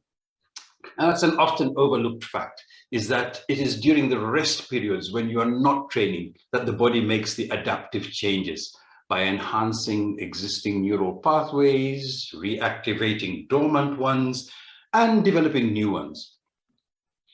The progress from 0 to riding takes an average of about 10 hours. But for some individuals, the learning can happen within the hour. And that could very, very easily be one of you. Well, days went by and nothing had changed. Then on the 37th day, my wife stepped out of the house and saw me battling. And she said, "Your big tummy is so far in front. That's why you keep on falling." And she turned and went back indoors. And true, I hadn't factored in that important aspect of my body shape. So I did. And I added a counterweight as a backpack and sat bolt upright and then rode 10 meters. And in my excitement, I ran to find her and said, "Thank you, thank you, thank you, mwah." And ever since then, I have never been allowed to forget it. And somehow it just pops up every now and then when I don't want to listen to advice on something new. On my adventure, I looked for ideal learning places, one of which was the basement of the Parkview Shopping Centre in Pretoria. It had good lighting and the floor was smooth and obstacle-free. There were no spectators. Well, would you linger around and watch a 6'2" me in a lonely car park? Now, even the security guards weren't bothered about me. But it's not because they weren't good at their job. If you think about it, have you ever heard of a thief on a unicycle, let alone a bad guy? But when the guards did look at me, it was with a very fearful, this is a wizard kind of look. Another nice place was the sports complex at the Sefako Makato University north of Pretoria. I wasn't sure if I'd be allowed to ride on the clean, polished floor, so I asked the sports director for permission. And he listened very carefully and then used exactly 6 words, to ask me 3 questions and to grant me permission. And here's how it went. He said, "This thing." I said, "Yes." "1 wheel." I said, "Yes." "You." I said, "Yes." "Okay." Now, even the security guards at the complex were very friendly. And they were very friendly and curious, and one of them came up to me after watching me fail like 1,000,000 times and then asked, "Why are you doing this?"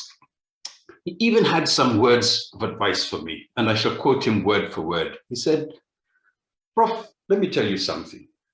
This thing is not for you. It's for the Chinese. And another thing," and he looked me up and down, "you must be thin. And you, no man. And also, you're going to have a problem with this." And trust me, who in the university didn't know that there was something not quite right with the acting head of the ENT department? Now, supporters and detractors are plentiful amongst family, friends, workers, neighbors, and onlookers. And Facebook friends. Oh, my Facebook page lit up with the guys taunting me, waiting for me to die and goading me on to make my death spectacular. And on the other hand, most of the ladies were out there urging me to take care. My 2 daughters were something else. They were in a league of their own. One of them was my diehard supporter, ride or die. And the other was mean and said, "Daddy, if you ride past me when I'm with my friends and they ask, 'Isn't that your dad?' I'll say, 'I have never seen that man before in my life.'" But years later, after a grueling academic and work experience, she became a chartered accountant and used my unicycle experience as part of her motivational graduation speech about how important it is to get up and try each time you fall.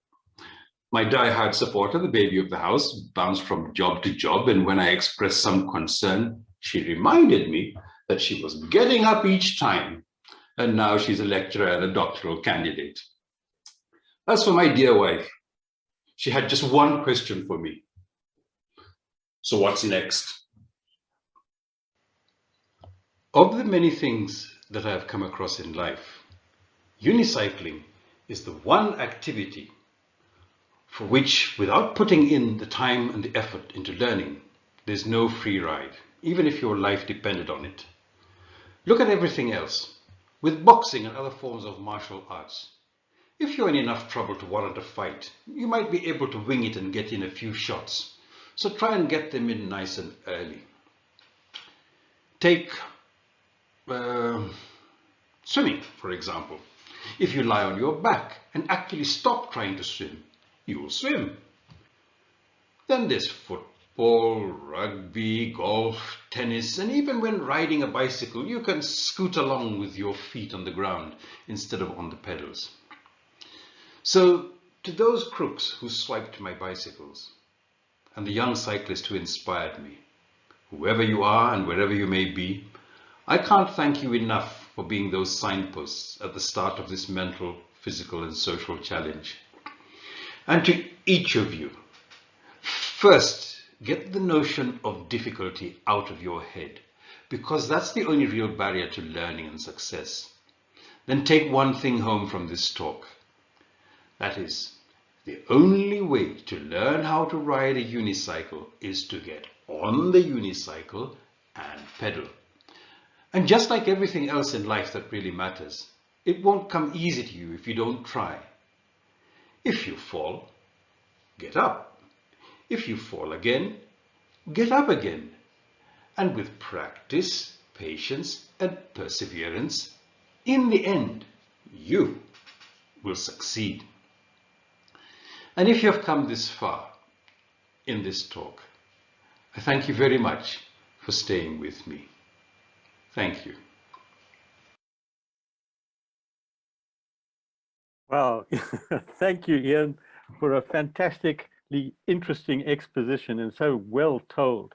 It was delightful humor, and you've got a beautiful speaking voice. And it was a really fascinating presentation.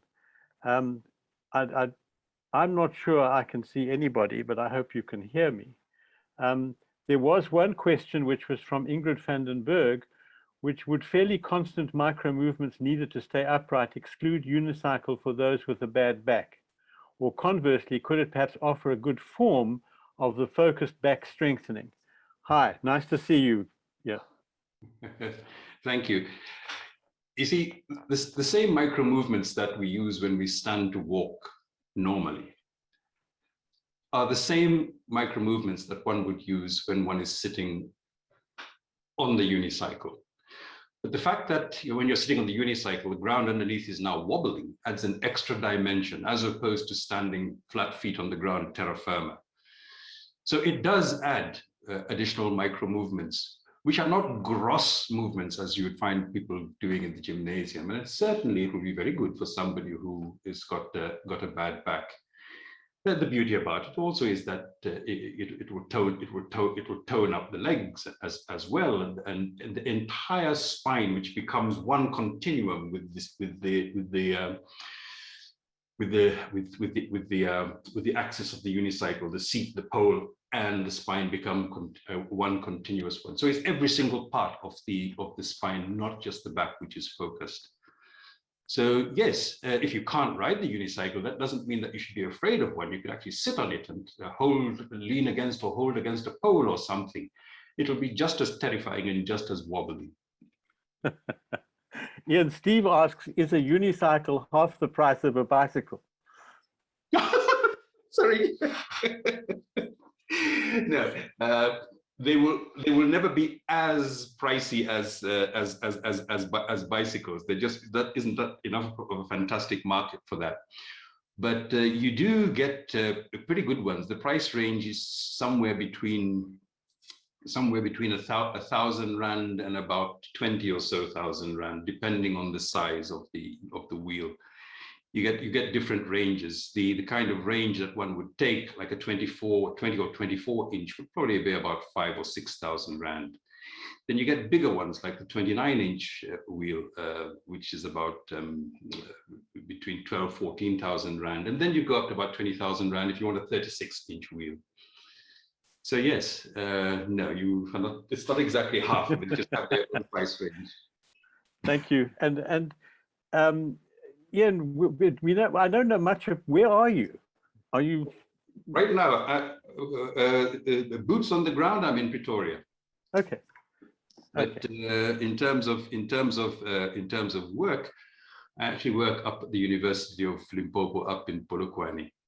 But thanks to COVID, I've managed to convert things in such a way that I can pretty much sit wherever I like. Fantastic.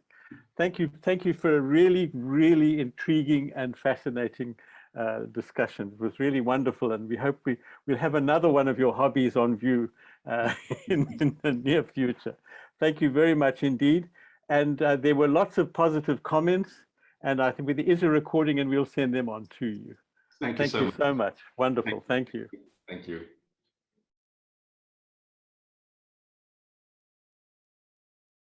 Yeah, thanks to all the organizers for the opportunity to talk today.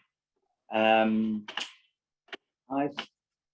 currently a clinical lecturer and specialist registrar in clinical neurophysiology, and I'm based at the Nuffield Department of Clinical Neurosciences, and that's in the University of Oxford.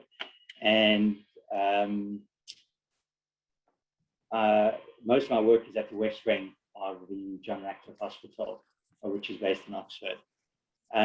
So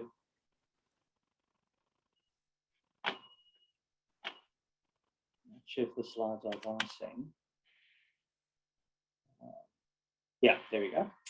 So I began my career at WITS, where I completed my medical degree and my PhD. I then completed my internal medicine training from 2009 to 2012. Most of my time was spent at Barra. And then in 2013, I moved to join Professor David Bennett's neuroinjury group at the University of Oxford. And that's where I began my work on neuropathic pain. Now, neuropathic pain is defined as pain, chronic pain that arises as a disease or lesion of the somatic sensory nervous system. It affects approximately 10% of the general population and represents quite a significant burden on health systems, both in developing as well as developed countries. Now, the commonest cause of nerve injury that leads to neuropathic pain is diabetic nerve injury or diabetic peripheral neuropathy. Now, this typically presents with symptoms in the feet. The symptoms begin in the feet and then progress in a proximal direction and eventually can involve the hands. As you can see from this map taken from the diabetes, the International Diabetes Federation, diabetes is very common, as we're all aware of. And over the next 20 years, approximately, over the next 20 years, we're probably going to look at significant increases. And in the UK, they reckon it's going to affect 10% of the population by 2030. And as with many causes of chronic pain, neuropathic pain is very difficult to manage. Most of our treatments are at best partially ineffective and are often associated with side effects. Now, as many of you would have seen on Monday, the Nobel Prize was awarded to researchers for their work in sensory neurobiology. So over the last 30 years, there have been significant advances in understanding of neurobiology in the preclinical world, but this hasn't really translated into clinically meaningful outcomes. And I think part of that reason is we haven't really studied neuropathic pain in the appropriate populations. And I think this is a historical failure. So in 2013, I joined Professor David Bennett's lab as part of the pain in peripheral neuropathy study. And this was a study led by Professor Andrew Rice at Imperial and Professor David Bennett in Oxford. And essentially the main aim of the study was to recruit patients with diabetic peripheral neuropathy and determine why some participants developed neuropathic pain while other patients didn't develop neuropathic pain. Now, although the funding for the study ended in 2015, we've been able to continue the work through funding from the EU, through the Dolores grant, as well as funding through Pain Storm, which is a UK MRC funded project. Once we'd recruited, the first step was to recruit all the participants to the study, and thereafter we used a variety of tools to interrogate some of the underlying mechanisms to gain some sort of insight into what can be driving neuropathic pain. Now, the first step in the project was to have a high degree of confidence in the clinical phenotype. And the reason for this is that historically, a lot of studies, the clinical phenotyping wasn't, you were never confident in the certainty of both the neuropathy as well as the neuropathic pain. So all participants were reviewed by a clinical research fellow. So that was either myself or one of the research nurses. And the assessment, the first part of the phenotyping was determining the underlying presence of diabetic neuropathy. And that was a two-step process. So the clinical assessment, which was in a combination of questionnaires as well as physical examination, followed by confirmatory tests, which was a skin biopsy and nerve conduction studies. And the main aim of that first part of the assessment was to determine whether patients had diabetic neuropathy. Once we were confident that they had a diabetic neuropathy, the next step was determining the underlying presence of chronic neuropathic pain. And we used published criteria to achieve that. And the key aspect was, firstly, the pain had to be present for at least 3 months. And secondly, it had to be in a neuroanatomically plausible distribution. So in patients with diabetic neuropathic pain, that would be pain in the feet or in the hands. And in terms of the patients with no neuropathic pain, those were patients with diabetic neuropathy, but they didn't have any neuropathic pain. Now, we're very fortunate to work with a number of great collaborators who took our participant population, which have been divided into those with and without neuropathic pain. And then we used a variety of tools to try gain insight into risk factors and underlying pathophysiological mechanisms. So some of the risk factors that we determined from deep phenotyping was that the worse your peripheral neuropathy, and if you were a female participant, you were more likely to develop neuropathic pain. And from the functional brain imaging side of things, we were able to show increased functional connectivity in certain brain regions known to be involved in processing of pain.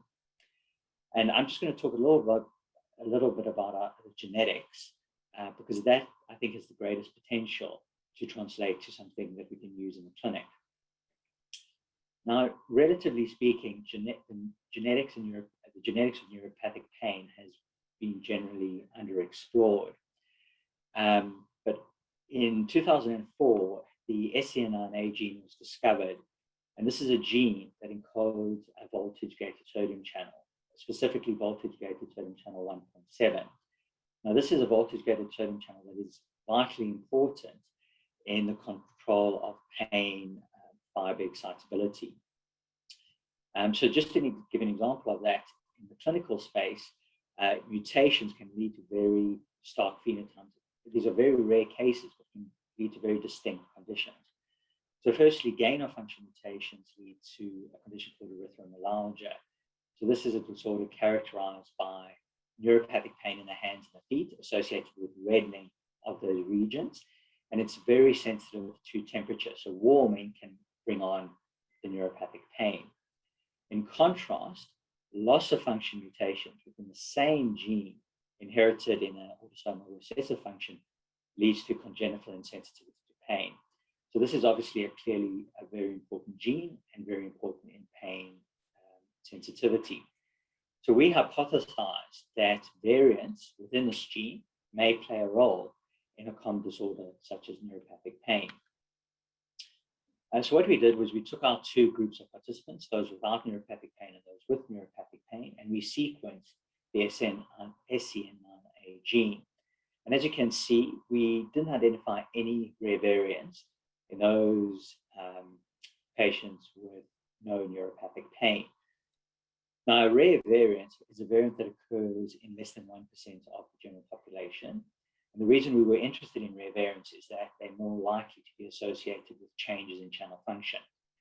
Now, in our participants with neuropathic pain, we found variants in 10% of our participants. Some of these had been published before and others had been unpublished, so I described it for the first time. Now, we found that the majority of these variants actually were gain-of-function variants, which meant they led to hyperexcitability within pain fibers. So this would be a plausible physiological link between changes in genetic, changes in physiology, and neuropathic pain. Now what we aren't saying is that if you have this variant, you're going to develop neuropathic pain. Rather, it probably acts more like a risk factor. So you're born with a variant, you develop a nerve injury such as from diabetes, and you're at higher risk of developing neuropathic pain. Why this could be potentially important is that we have medications that can specifically target voltage-gated sodium channels, and there's a new line of drugs coming out that are more selective for sodium channel 1.7. So it's conceivable that a patient comes to the clinic, they have neuropathic pain, we sequence their genes, and we can personalize their treatment. Now, my particular research interest is understanding how peripheral fibers are changed in the context of nerve injury and how that relates to neuropathic pain. So the first project I completed was using threshold tracking, looking at the median nerve. And threshold tracking is an indirect measure of looking at external excitability. So using the same approach as before, I separated my participants into those with and without neuropathic pain. And as you can see from some of my data, there's no difference between the two groups. So this particular approach didn't really distinguish those with and without neuropathic pain. The next step is the use of microneurography to interrogate specifically pain fibers. This is quite a difficult technique, and I'm in the process of optimizing and starting my recruitment, which unfortunately was delayed over a year because of COVID restrictions within the UK. So hopefully in the next 18 months to 2 years, I'll have some data to show. Now, in terms of, just to summarize all I've been talking about, how does all this research that we've been doing apply to the clinic? So essentially the way we see things potentially moving forward on the clinical side would be you'd have a group of patients with neuropathic pain. This would be a mixture of etiology, so you'd have patients with chemotherapy-induced neuropathy, diabetic neuropathy, and you'd apply a variety of tools to gain insights into their pathophysiology. You'd integrate that with all the other clinical information, and then ultimately this would hopefully lead to better diagnosis, better prognostication, and ultimately more selective treatment. I just want to end off by acknowledging all the people that I've had the opportunity to work with. So the individual that's circled is Professor David Bennett, who's been a wonderful mentor and champion for my career. And obviously he runs a multidisciplinary team, so I've been able to work with very talented basic scientists. I also want to thank Geordie for helping me set up microneurography and all the other collaborators and funders that have been allowed us to do all this work. So I'm going to end there, and yeah, I'll probably be able to take anybody's questions. Thank you very much, Andreas, and sorry about the technology glitches that seem to occur. I don't see if there are any questions in the chat box, but while we're perhaps waiting for some, how practical is your differentiation in terms of finding out about neuropathic pain? In terms of, or do you need a laboratory behind you, or is there some bedside clinical stuff that you could use to help you maybe make some kind of an assessment? Yeah, so that first step in terms of deciding if somebody has a neuropathy, that's clinical with supporting investigations. So when we recruit participants, we spend about 3 to 4 hours just with one participant. And the first half an hour is spent just taking history and examining like you would do in any other clinic. And then we use confirmatory tests, which are clinically validated to determine whether there is in fact evidence of nerve injury. The reason we do that is because there are cases where patients you think may possibly have a neuropathy, but you can't really find clinical evidence of it. And you need some sort of more rigorous approach to it. So all of the clinical phenotyping, that can be done in any clinic. You don't need any special investigations. In terms of the more research-orientated questions, there you need a research setup. So, for example, microneurography, looking at pain fibers specifically, that's purely in the research domain, at least in our center. Determining the significance of clinical variants, of genetic variants, you need a lab to be able to test them to determine if that actually changes channel function. So as we're moving into the era of whole genome sequencing, that's a huge problem that the NHS is going to face, because you'll sequence somebody's genome, you'll get all this information back, and you don't actually know what is clinically relevant and what isn't. I don't know if that answers your question. No, it does. I just was also wondering, neuropathic pain is quite common. And, you're often at a loss to know what one can do about it from a clinical perspective. And I was just wondering if these new drugs that might be available, could they be subject to a therapeutic trial rather than a laboratory trial to see if in fact they're effective or not? Yeah, so unless the patient has a very extreme phenotype and there's an index of suspicion that they might have a genetic mutation that you can test for and then specifically treat. At the moment, for all causes of neuropathic pain, it's trial and error. Okay. So if somebody, for example, isn't sleeping that well, you might try something like amitriptyline. If they're particularly anxious, you'll try something like pregabalin. If they're depressed, you might try duloxetine. So it's really, the one thing to avoid is no opioids, because patients with neuropathic pain still get given opioids. and most patients refer to the pain clinics. The clinicians spend most of the time just getting them off all their opioids. Wow. Thank you. Thanks. Sorry, but Brenda, did you want to ask your question? Sure, I see that. Yeah, gabapentin's a good drug. It works really well, but it's a dose, but you have to reach the right dose. And often side effects limit your dosing. So before you get to a good level, patients will often complain of somnolence, fatigue, a bit of not disordered thinking, but they found that their thought process is a little bit delayed. So for patients that you can get them onto a good dose, it works really well, but dose-limiting side effects are really, really common. And we have no way of predicting who will respond to which drug and when patients will develop side effects. Right. There's another hand from Brenda Schoen. Brenda, perhaps you could just use your speaker. Well, what I'm saying is you've talked about diabetic neuropathy. What about other conditions? Does this predispose people who, say if there's been nerve damage for some other from some other condition, does that predispose them to having lasting nerve pain and these genetic findings?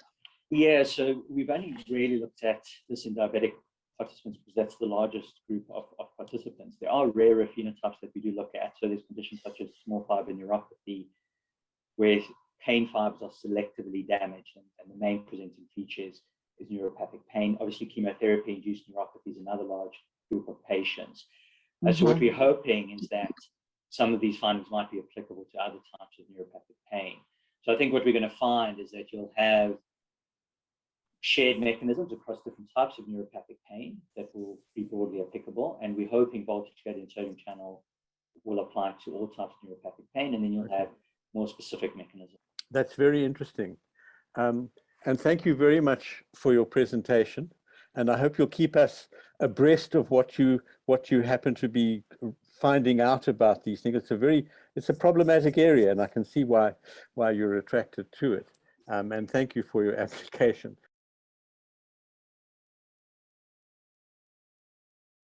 Welcome, one and all. Thank you for having me. And I was going to start with something a bit different in that, could everybody take maybe stand up and do a little wiggle, because I think I'm a primary care physician with a vast level of experience, thanks to VITS. And one of the things I want to do is, well, let's just shift and move about. In these times of Zoom, I'm afraid I'm always worried about DVTs. So as you can appreciate, my talk, First Do No Harm, is of a pleasant, happy nature of the basis of, shall we say, my journey in medicine. The start, of course, the Hippocratic oath, first do no harm, but the journey that I have found is to think and do right. So without further ado, if there is any issues with my slides, please do let me know. Let me see if I can move ahead. There you go, my medical journey. I was very fortunate to the last join of anatomy. I was actually in the Wits Anatomy Hall when Professor Tobias came and visited us. I had a copy of Man's Anatomy that was actually autographed by him. And it is this platform and grounding that I have found particularly helpful during my quite interesting and varied journey as a primary care physician. So yes, just to run through you, I'm sure everybody's familiar with Professor Tobias, Professor Cooper, Dr. Duzay, Professor Munger, and of course my roots in authenticity, which is my mom and dad. I was at the point that Michelle pointed out to me, is that my journey has taken me from cruise ship doctoring all the way to the RAF, where I learned to be agile, adaptable, and capable, which I think is very relevant to clinical medicine. And needless to say, I ended up looking a bit like a Durban policeman, but no offense to the Durban police, but that is me and my I'm not sure if you can see my uniform over there, but currently I'm a clinical facilitator for the medical students and junior doctors at the University of Cambridge in a very interesting area called, well, it falls under professionalism, but it's leadership and management. And hence the varied and interesting nature of my talk is part of the journey. At any point, I would welcome questions, and I'm more than happy to be interrupted during the presentation. Next slide. Yes, the very welcome part of humor, with no offense to our cardiologists, but I'm the doctor who brings the cards. I'm a cardiologist. So no presentation would be complete without having a page of interesting graphs and bar charts and a pie chart. Of course, I even found a 3D image of the heart just for fun. But in the midst of over information or Dr. Google, one is inundated with too much information. As you may you see, these are absolutely irrelevant, other than the 80-20 rule, which I actually have to thank Professor McIntosh, who was in the ENT department, who pointed that out to me. Pareto was actually a mathematician from the late 1800s, early 1900s, a mathematician and economist, who pointed out that in 80% of, well, he broke it down into 80 and 20, that most times 80% of things work out. It's the 20% or 2 out of 10 that will cause you a severe problem. Of those 2 out of 10, 80% will more or less resolve themselves, or we'll be able to get over it. However, the 20% are the massive, huge things that we hear about, unfortunately, in the newspapers. It's an astoundingly accurate form of using statistics, but I think all this slide serves to show is that we could get kerfuffled or inundated with too much information, when actually it's keeping it simple, which is the basis of my talk, and first, not doing any harm. Aha. This is my, well, education and medical education is the area that I speak about and facilitate. It's one of the, I thought, very relevant to the allied health colleagues who I'm hoping, and students who are watching this, is that we can sometimes be, I'm not sure if you, can you see my pointer on the screen? Sorry, Michelle or Didi, can you just let me know? Yes, we can. Yeah. Ah, great. So there we go. There's the learner. And once we get, how can I get rid of that? It's the curriculum, which is getting blocked over there. And you get this very finely boxed product. This is not always ideal because in the current context of COVID, it's out of the box thinking, literally and figuratively. Having a look at this animation that I've on screen, is that you want to be able to think out of the box. And one of the big areas at the moment is very amusingly called MOOC, but massive open online courses. However, the important aspects in the foundation, fantastic foundation that I was alluding to just now from its university, was that it's the skill of implementation. You can have all the knowledge that you could ask for. And to be fair, at the moment, Dr. Google is playing a pretty good role at giving doctors and allied health professionals quite a run for their money, with printouts and screenshots being shown to them about, oh, I've heard about a rotator cuff injury and this is the treatment for it. So I have a physiotherapy friend who, with much amusement, tells me of their interactions with patients, bringing them information from the internet.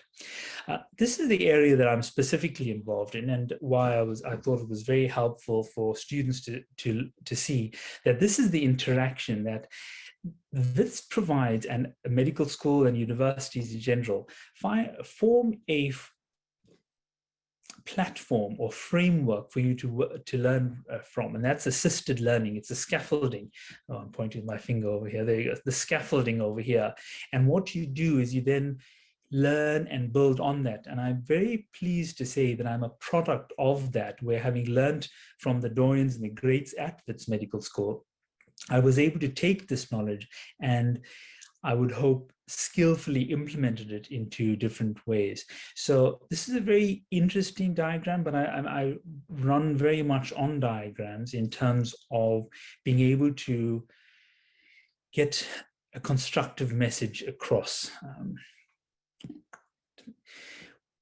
People may be familiar with the Pendleton consultation model that all allied health professionals will be aware of, which is intentions, I beg your pardon, is ideas, concerns, and expectations. It was developed in 1984 at Cambridge, and it was a way of elucidating and eliciting a best form of consultation with the patient, that you address their ideas, their concerns, and expectations.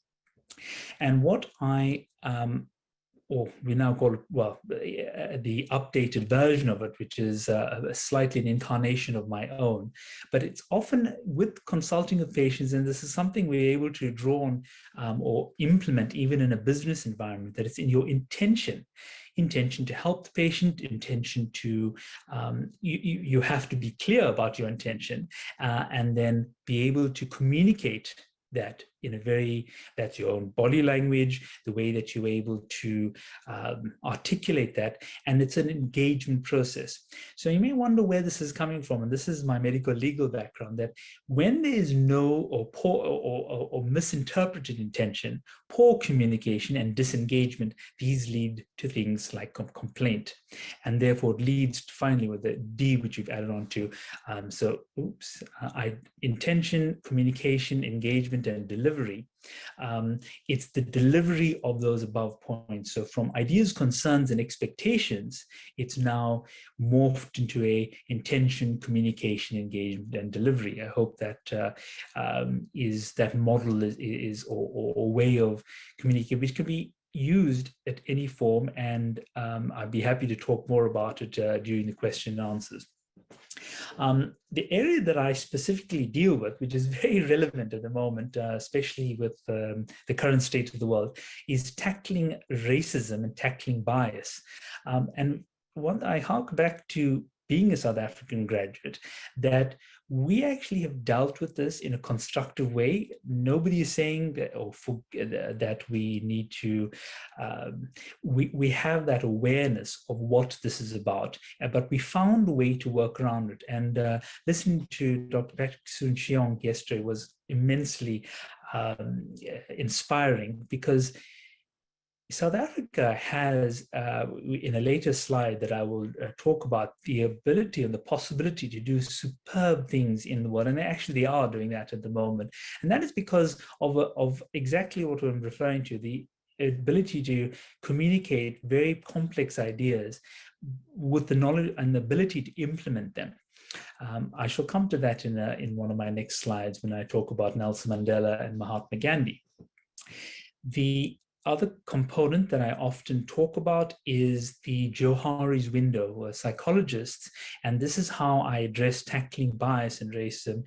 You may, or the footballers amongst you may be aware that the English Premier League, which is having quite a torrid time with issues related to race relations and fans being rather abusive towards players.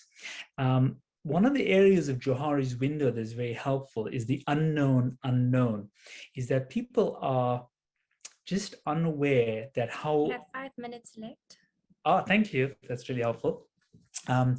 So to bring into a clinical concept that may be helpful is, if you look at the known to self, known to others, let's say somebody presents to you with a temperature.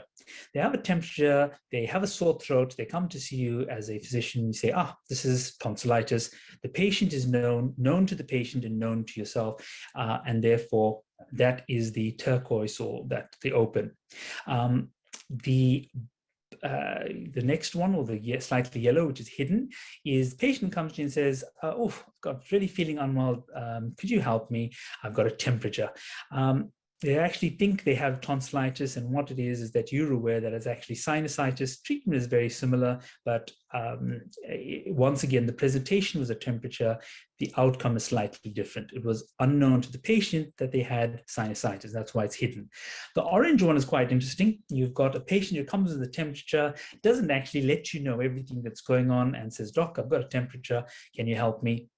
What he hasn't told you is that he's had quite an exciting weekend, and he actually went to Amsterdam with his friends for a bachelor's party and perhaps unprotected intercourse, etc. And he's actually carrying a STI with him. This is not known to you, and you find this, the patients will not actually tell you all the history. So what you have is a patient who is presenting you with the temperature.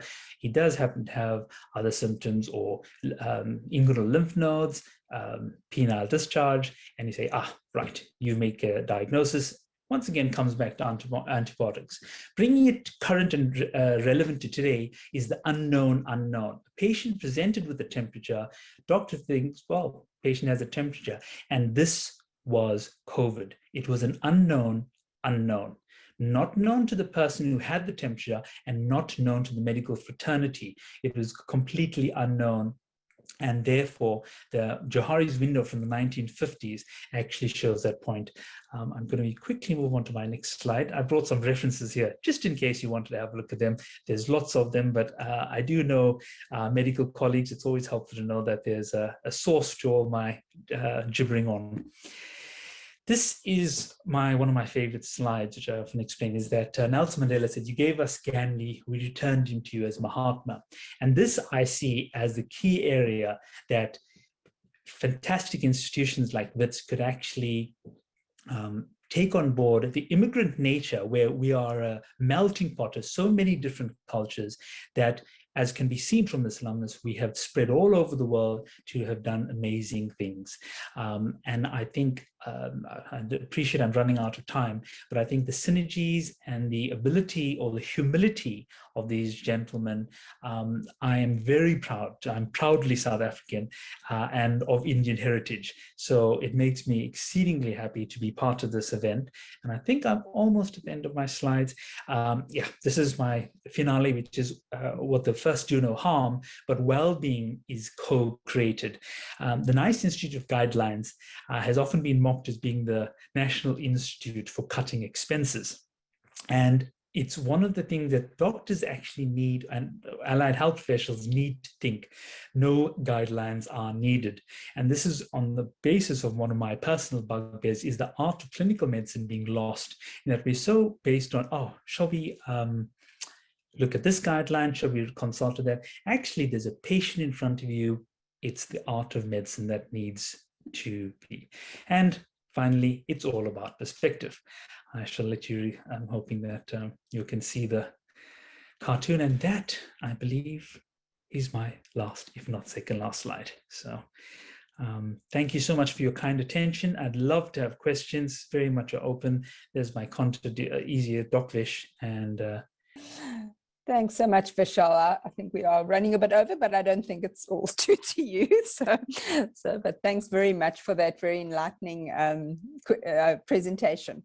And especially, lots to think about, especially in this new age of, kind of virtual, having to do so much virtual. There was a question in your in the chat from Kiran. I don't know if you want to ask your question. Hi, in the light of COVID now, how do we transfer clinical skills to patients on the ground?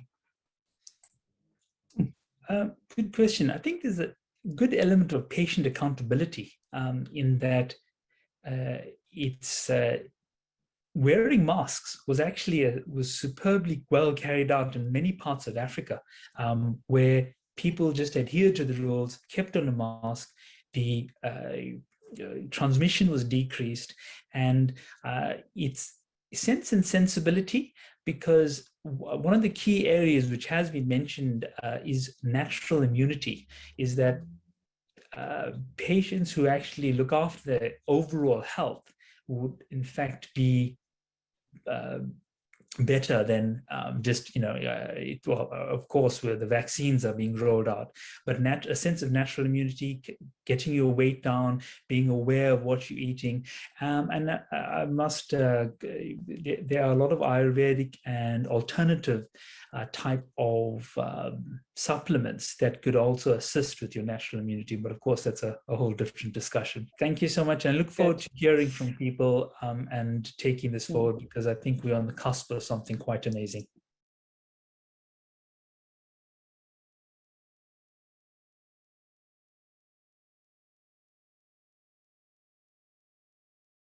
Hello everyone, and thank you for attending my talk about enhancing insulin sensitivity. Michelle Groom's email asking for submissions for this conference with an interest outside the field of medicine made me smile. I'm a little unusual because I work outside the field of medicine, yet retain a long-standing medical interest. An obese childhood and a lifetime of battling my weight has left me with a personal interest in insulin, weight management, and exercise. We can define insulin resistance as an increase in insulin levels required to get glucose into fat, muscle, and liver cells, coupled with an inability of insulin to put the brake on hepatic gluconeogenesis. In the next 10 minutes, I want to give you a bird's eye view of how insulin resistance begins in skeletal muscle. Then I would like to briefly discuss fructose, its lipogenic and ancestral survival characteristics, and how it produces insulin resistance in the liver. It's going to be light on detail, but the studies are out there if you have the time. Defining insulin resistance. We can define insulin resistance as an increase in insulin levels required to get glucose into muscle, fat, and liver cells, coupled with a reduced ability of insulin to throttle the rate of hepatic gluconeogenesis. What causes insulin resistance? Although easy to define, the biochemical mechanisms of insulin resistance are not easy to explain, and there are many theories. And in all probability, we will be adding new layers to our understanding for many years to come. Which brings me to a question. Does anyone still believe that carbohydrates cause insulin resistance? I hope not, because by now it should be generally accepted that insulin resistance is caused by dietary fats and fructose. This has been demonstrated by many studies, from as far back as the study Mechanism of Free Fatty Acid-Induced Insulin Resistance in Humans by Michael Roden et al. In 1996. It has also been shown that it is possible to produce transitory insulin resistance in normal individuals by giving them a high-fat IV infusion. In fact, insulin resistance begins at an early age in skeletal muscle, and by the early 20s, many sedentary individuals are already insulin resistant, exhibiting raised fasting insulin levels, even while remaining normal glycemic on oral GTT. So how does insulin work? It is well known that insulin is involved in the translocation of the GLUT4 transporters, which passively allow glucose to enter muscle and fat cells. Insulin action. In short, insulin action goes as follows.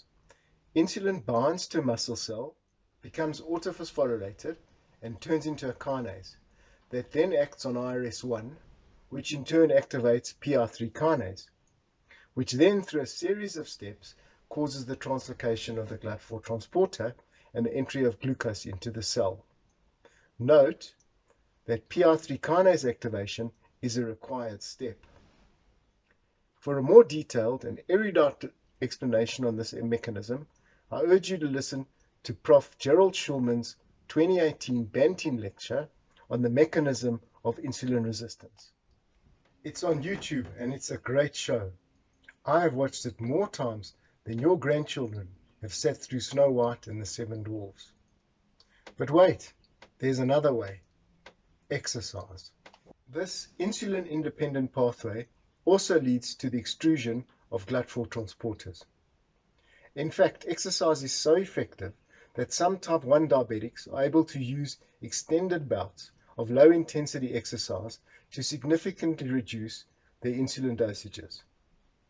Many mysteries still surround the intricacies of this insulin-independent pathway, but I believe that effort level will be rate dependent, with low intensity, long duration activity being key. The root cause of insulin resistance. The root cause of insulin resistance is a block in glucose transport into the cell, which is caused by an accumulation of diacylglycerides, or DAGs, a fatty acid intermediate of triglycerides, or TAGs. This block changes the fate of ingested carbohydrates from glycogen to fat. DAG accumulation prevents the activation of PI3 kinase, which then results in an inability to get glucose into the cell. This process occurs with slight variations in muscle, liver, and fat cells. So, what causes this DAG accumulation? Two things: reduced mitochondrial output and increased levels of triglycerides trying to enter the cell. This DAG accumulation causes fat droplets in the muscle cell, making the presence of intramyocellular fat the best predictor of insulin resistance in muscle. The fructose problem. We are drowning in sugar, which, as you know, is 50% fructose. There is also our year-round access to sweet fruits. The problem is that fructose targets the liver, causing hepatic insulin resistance and increased rates of lipogenesis.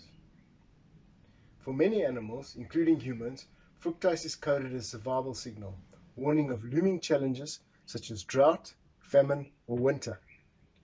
It is a highly lipogenic nutrient implicated in insulin resistance, hepatic steatosis, and the metabolic syndrome. It is best avoided. So how do we fix this? Simply by staying as active as possible and allowing our mitochondria to burn fat and prevent the block in glucose transport. Daily activity should be a goal of all of us, because so many of us are metabolically ill. To sum it all up, my thesis, some of which is speculation, holds that in our ancestral past, famine and extreme cold were commonplace and cyclical. How do you exercise your mitochondria so they burn as much fat as possible? Low intensity, zone 2 activity is the best way. Zone 2 is technically defined as aerobic steady state activity with a blood lactate level just below 2 millimoles per liter. Zone 2 can be approximated by exercising at a pace where breathing is faster than normal, but normal conversation is still possible. I see so many joggers slogging along our roads, breathing like the soundtrack of a blue movie and keeping at it because they believe it will reduce their body weight. Sadly, they are just burning sugars, which will be replaced at their next meal. Walking is always better. Resistance training is also good, especially when the whole body is exercised at the same session, thus hitting more muscles. Short-term insulin resistance from consumption of fructose or from hepatic insulin resistance caused by starvation conferred a survival advantage by conserving glucose for the brain and maximizing energy storage in the form of fat. Sadly, this old evolutionary advantage is no longer an advantage. And as Prof. Rick Johnson says, living without fructokinase would probably solve a lot of the world's health problems. And finally, here are some takeaway tactics. Most importantly, don't employ anything that is not sustainable. Activity is imperative. Low intensity zone 2 daily activity is imperative. Try for 30 to 40 minutes twice a week. Walking is the most practical and well-tolerated choice for zone 2 activities. Remember, walk, don't run. Consider high intensity, short duration sessions of about 10 minutes maximum twice a week. And encourage some resistance training. Full body programs are best because they move as many muscles as possible in a session. Keep those mitochondria pumping. Nutrition. Reduce fat in the diet. Don't mix carbs and fat. And things like pizza are a deadly combination of fat and sugars. When it comes to sugars, avoid fructose. It's not a healthy choice. Avoid sugar and at all costs never drink your sugar. Low carb is still a good option, and there's no real need to be super strict. And one final thing, suggest time-restricted eating. For example, skipping breakfast is remarkably easy for most patients. And finally, blood work. Fasting insulin. Monitor fasting insulin regularly. I personally believe levels should be below 5. Triglycerides. Watch your serum triglycerides. They mirror DAG levels and insulin resistance. Other possibilities. Consider a continuous glucose monitor for a 2-week snapshot of glucose levels. You might be surprised at some of the results. And another thing that's possible is early morning hypoglycemia, often caused by overactive gluconeogenesis, resulting from flat cell inflammation, and consider an SGLT2 inhibitor. Thank you for attending my presentation. If you have any questions, please feel free to email me at howard@synchrony.com. Thank you. Thanks so much, Howard. Yeah, I think definitely, I think as well with us all, yeah, sitting far more, and definitely I can speak in terms of sitting some days all day in front of, in Zoom meetings. I think it's definitely, and I was listening carefully as I'm a runner, and yeah, maybe I'm quite a slow runner, but yeah, maybe I need to adding in more walks. Do you have any questions for Howard, or any comments from any of the participants? Howard, I've got a question for you. I've done a postgraduate diploma in diabetes through the University of South Wales, and also Professor Carl, I think Minar, one of the obesity specialists, are looking at the GLP-1 analogs. What's your personal view on their usage for the treatment of diabetes type 2 in general, and the effect on insulin resistance? You know, we started off with Byetta 12 years ago. We moved on to the Victoza once a day, and now we've got the once a week Ozempic and Trulicity. Yeah. What's your view? I think that they are very interesting. It's early days. I mean, Trulicity, as far as I know, is the only one that's registered for weight loss, specifically obesity weight loss. And I think that it's going to be interesting. My personal opinion is I think they work by reducing appetite. So there's some stuff where they mess with glucagon and things like that, but I think fundamentally it's reducing appetite. I don't know for sure, but it's brilliant that they work. But the problem is they will never work just on their own. So this problem is multivariate. You've got to deal with psychological problems. You've got to deal with all kinds of issues. And all I was trying to get across in the talk was activity. Just keep moving. You know, and it's not hard. You don't have to move fast in the gym. Just keep moving. No, I was just going to say, you know, my talk coming in, I think it's coming up next, Michelle. Yeah, I think so. Yeah, and I mean, I'm going to talk a lot. I'm going to talk a lot more about exercise. I mean, I'm a complete runner. I'm a Shova cyclist, and I couldn't agree with you more on the exercise. And my personal view on the exercise has changed over the years, as Tim Noakes go on carbohydrates, for example. You know, and basically, absolutely what you're saying. You know, keeping your heart rate at 40 to 60% of maximum to burn the fat and lose the weight, low intensity. And I mean, you know, we look to the East where Tai Chi and yoga have been done for generations, you know, so absolutely agree with you. And that will keep the lactic acidosis levels down and help you recover quicker as well. So well said and well put. And I think everyone must take note of that point. Excellent point. Thank you. Thank you. I want to say how's it to Steve. Steve, how's it? Good to see you. Howard, great to see you. We're in the class together. I think the last time I saw you was at graduation 40 years ago. Is that right?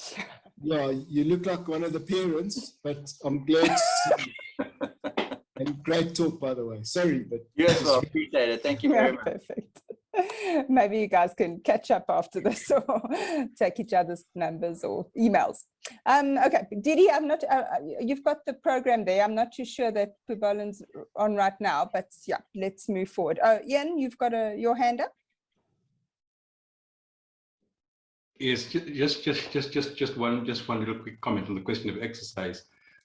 With regards to unicycling, the Department of Education in Japan put unicycling as one of the compulsory physical requirements in what they call their middle school. These are your young primary school students. And the reason why they did that was, one, to encourage exercise and fun. But they also found that it had the added benefit of making the children do something where they were forced to concentrate continuously. Unlike cycling, where you can sort of coast and listen to your radio and enjoy the scenery, recycling, every single stone in front of you immediately matters. So that is what they did. It was not only the physical side, but also the mental side. And the study that was done in the Philippines found that children with attention hyperactivity disorder, when they were taken out into the field and made to learn how to ride a unicycle, their grades in fact improved, because now they were forced into a situation where if their mind wandered, they paid the penalty for it there and then. So yes, as I hear the avid cyclists, I'd like to encourage the avid cyclists to drop one of their training wheels and join me. Thank you. Thank you, Ian. And by the way, thanks for contacting me for the tech support with your presentation. It was great talking to you.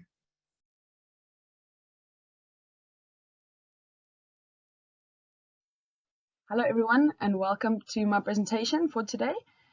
Thank you for watching. So I'm part of the WITS Cricket Research Hub for Science, Medicine and Rehabilitation. It's a hub we established this year at WITS, and we're looking to conduct a lot of research in cricket, and one of the specific focus areas that we are looking into is women's cricket. So just to share a little bit about what are we doing at the WITS Cricket Research Hub. This is a fast bowler that we've analyzed with 3D analysis software. This is him with the run up, jumping up, and then actually delivering the bowling action. So we're actually looking into, why are these players getting the injuries that they're getting and how can we prevent them. So this is me. My name is Yolandi Jacobs, and I'm the Women's Cricket Research Lead at the WITS Cricket Research Hub. My research interest is specifically women's cricket, and I'm looking to do research to prevent injuries in female cricket players and also to enhance their performance. I'll tell you a little bit about our study we conducted last year, coming over to this year. The prevalence and incidence of injuries among female cricket players, a systematic review and meta-analysis. I was the head author, and then my co-authors were Prof. Benita Willifeed, Dr. Mohammed Dawood, and Dr. Namala Pereira from the Australian Institute of Sports. So cricket is a bat and ball sport becoming popular among women of all ages and abilities worldwide. As a source of physical activity, women who play cricket enjoy associated physical and mental health benefits of team sports participation. However, cricket participation carries a risk of injury. Injuries negatively affect sports participation, performance, and short and long-term health and well-being. Injury prevention is therefore the key to safe long-term cricket participation as a physical activity goal.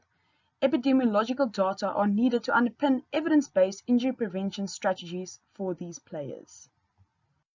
So these are our methods. We conducted a systematic review and meta-analyses according to the JBI and PRISMA 2020 guidelines. We searched the databases, including all grey literature databases that could include cricket articles from inception till July 2021. So we included studies that reported on the incidence and prevalence of injuries in female cricket players. We tried to exclude male cricket players and only to report the findings on women's cricket players. So we included all the full text articles after following all the JBI critical appraisal process. And then I'll show you now a little chart that we came up with just to explain to you the whole process of a systematic review. So we conducted 3 meta-analyses. So meta-analysis is where you pull all the data you have from the cricket study we did, and then you provide it in scientific evidence so stakeholders of cricket can use this for injury prevention strategies. So this is the little diagram I spoke about. It's not little, but anyways, in the previous slide. So this is where you actually do the whole systematic process according to the guidelines of JBI and PRISMA. So we have identified 7,000 articles from the normal databases search, and what we also did, we did the grey literature search, and we found another 76 articles. And after the initial searches, it it goes through an entire systematic review process where you critically appraise, extract data, and exclude articles that's not relevant to the study or that's of low quality. So after the entire process, we found that the total studies included in our review was 23, and we split it up between our meta-analyses, depending on the data available for the calculations. And then what we also did is we did a narrative review that included all the data from all the articles. So we sure to summarize everything and not leave them out because it didn't fit in the meta-analyses. So these are the results we found. A total of 7,790 injuries were included in this review.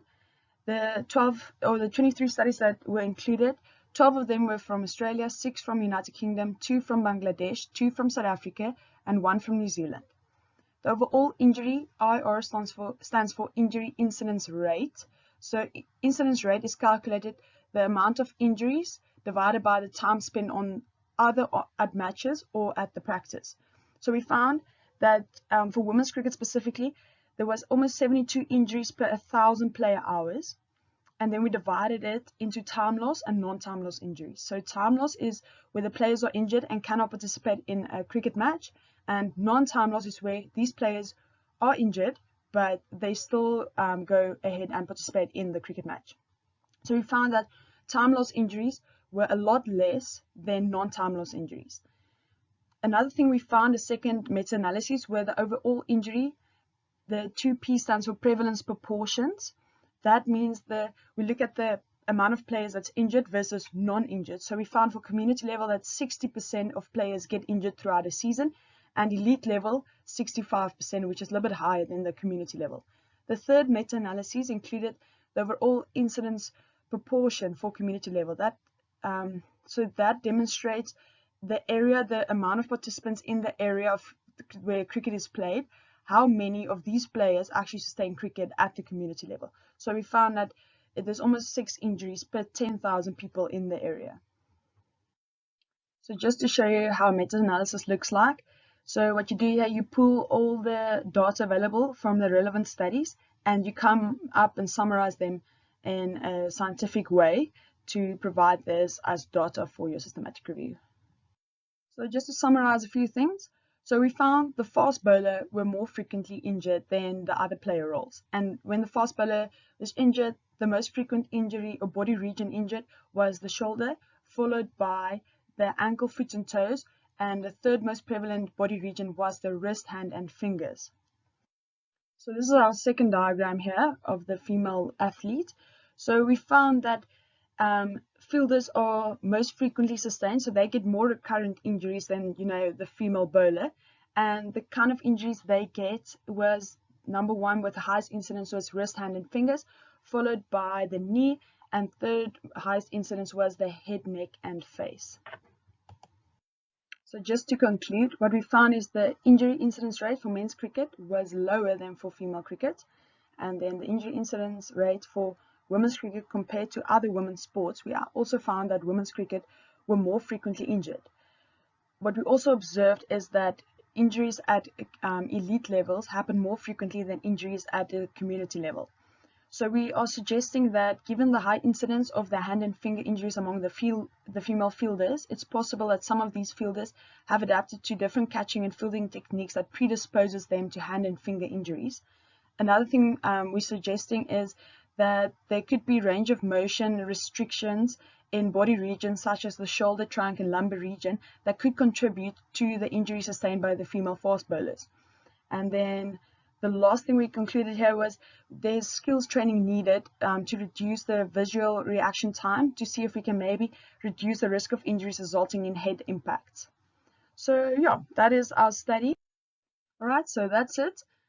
Thank you for watching my presentation. If you want to ask anything about the Wits Cricket Research Hub or anything about this presentation, please pop me a mail. There's my email address at the bottom there. Or you can log on to our website. Just Google Wits Cricket Research Hub and we'll pop up at the top to see what interesting things we are doing. Thank you so much. Thank you very much. I'm afraid my video is turned off, Yolandi. Thank you for a really interesting talk. It's fascinating work that you're doing, and I just wondered, is there a difference between male cricket players and female cricket players in terms of injury? Thank you for watching my presentation. I hope you can hear me. So yes, for sure, there's a difference between male and female athletes in general, and specifically towards cricket. So when you need to look at cricket, cricket is a very difficult sport as it has different roles. So if you're a hockey player or netball player, you do your role for the entire duration of the match, whereas cricket you don't. You have different roles. You've got your batsmen, your bowlers, your wicket keepers, your fielders.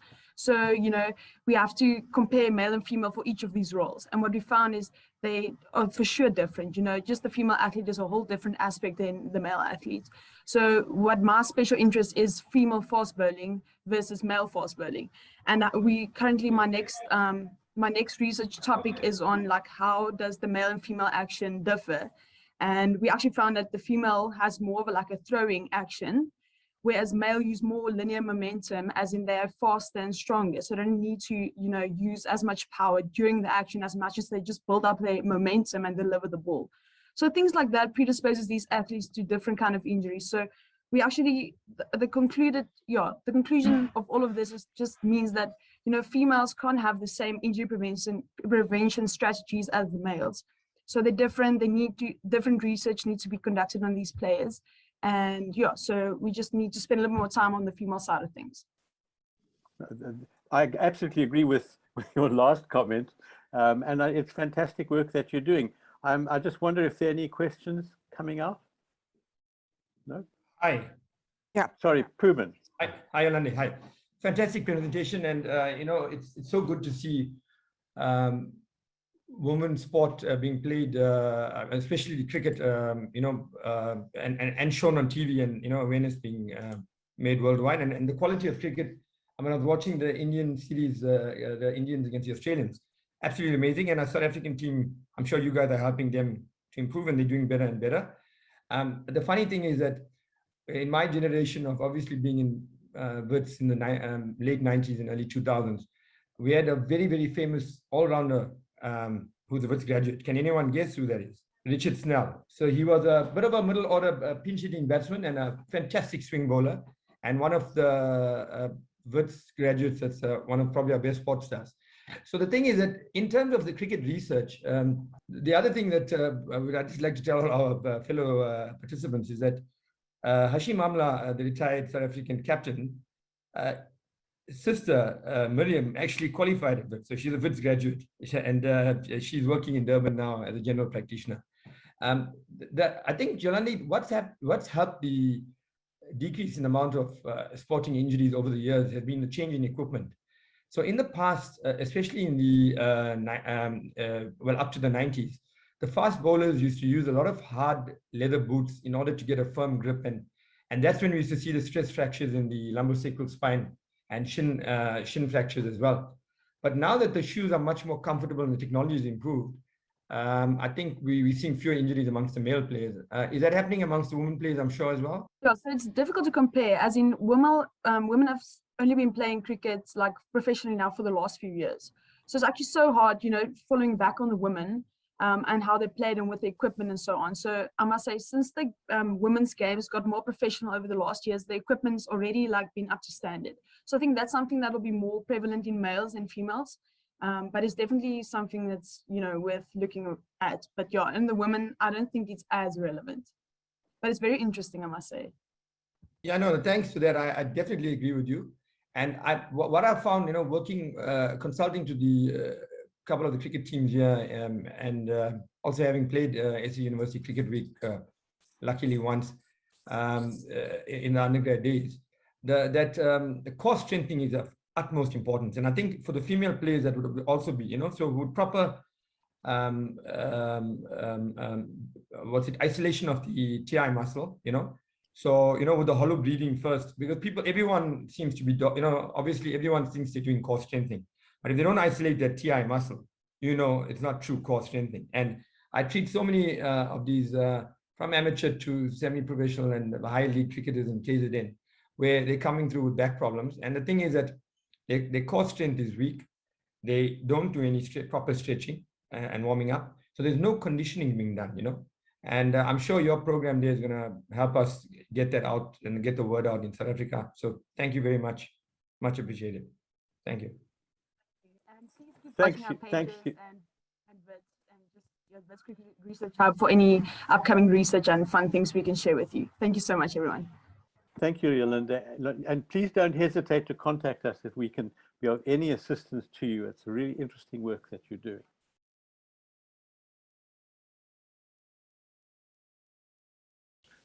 Greetings to all my fellow alumni. I am sure each of you has a story to tell of the path you followed since leaving the Wits Health Sciences faculty, and perhaps some have a similar story to my own. How many others of you have spent most of your lives wondering if some mix-up didn't happen in the creation department, that some overstretched worker didn't mistakenly glue a side from the art shelf to one from the sciences shelf, and who, like me, have spent hours vacillating in the grip of the seemingly schizophrenic personality? Well, that's been the story of my life. 1 minute, sitting enthralled as my father explained the intricate workings of the universe, urging him to go into ever more minute detail. The next, standing in front of my bedroom mirror, acting out some 17th century drama in my very rudimentary school French. And this forms the basis of my short talk today, to describe how it is possible to blend the two sides of this divide into a life path that has, after the anguish and confusion, brought me deep-seated satisfaction. And hopefully, if there are others out there too, who feel their lives are a constant crossroad of conflicting choices, I can show there can be light at the end of this tumultuous tunnel. So let's go back to the beginning. Despite the difficulties my opposing interests had presented when choosing my matric subjects, and so ultimately my university options, I had decided to emulate my older sister and study medicine at Wits. The choice combined two of my passions, my fascination with how the human body worked and my love of working with people. It seemed my life's path had been decided. I sweated, studied, and socialized my way through the first 3 heavy academic years, emerging with a head full of knowledge I couldn't wait to put into practice. How strange, then, that the aspect of medicine I thought I would enjoy most would ultimately be what drove me from it. Being a people's person, I'd always believed I would love the clinical side of medicine. However, this very personality trait saw me getting too emotionally involved with my patients and increasingly depressed at the often necessary lack of emotion that treating them required. And I still wonder how many others have found themselves in a similar situation. So, while having started my time on the wards at the end of 3rd year brimming with enthusiasm and conviction, by the time I had completed 4th year, a dark cloud was forming on the horizon.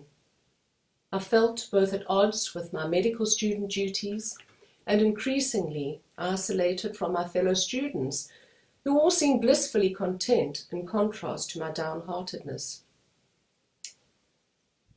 I was standing dejectedly in the queue, waiting to register for 5th year, when I realized I couldn't go on.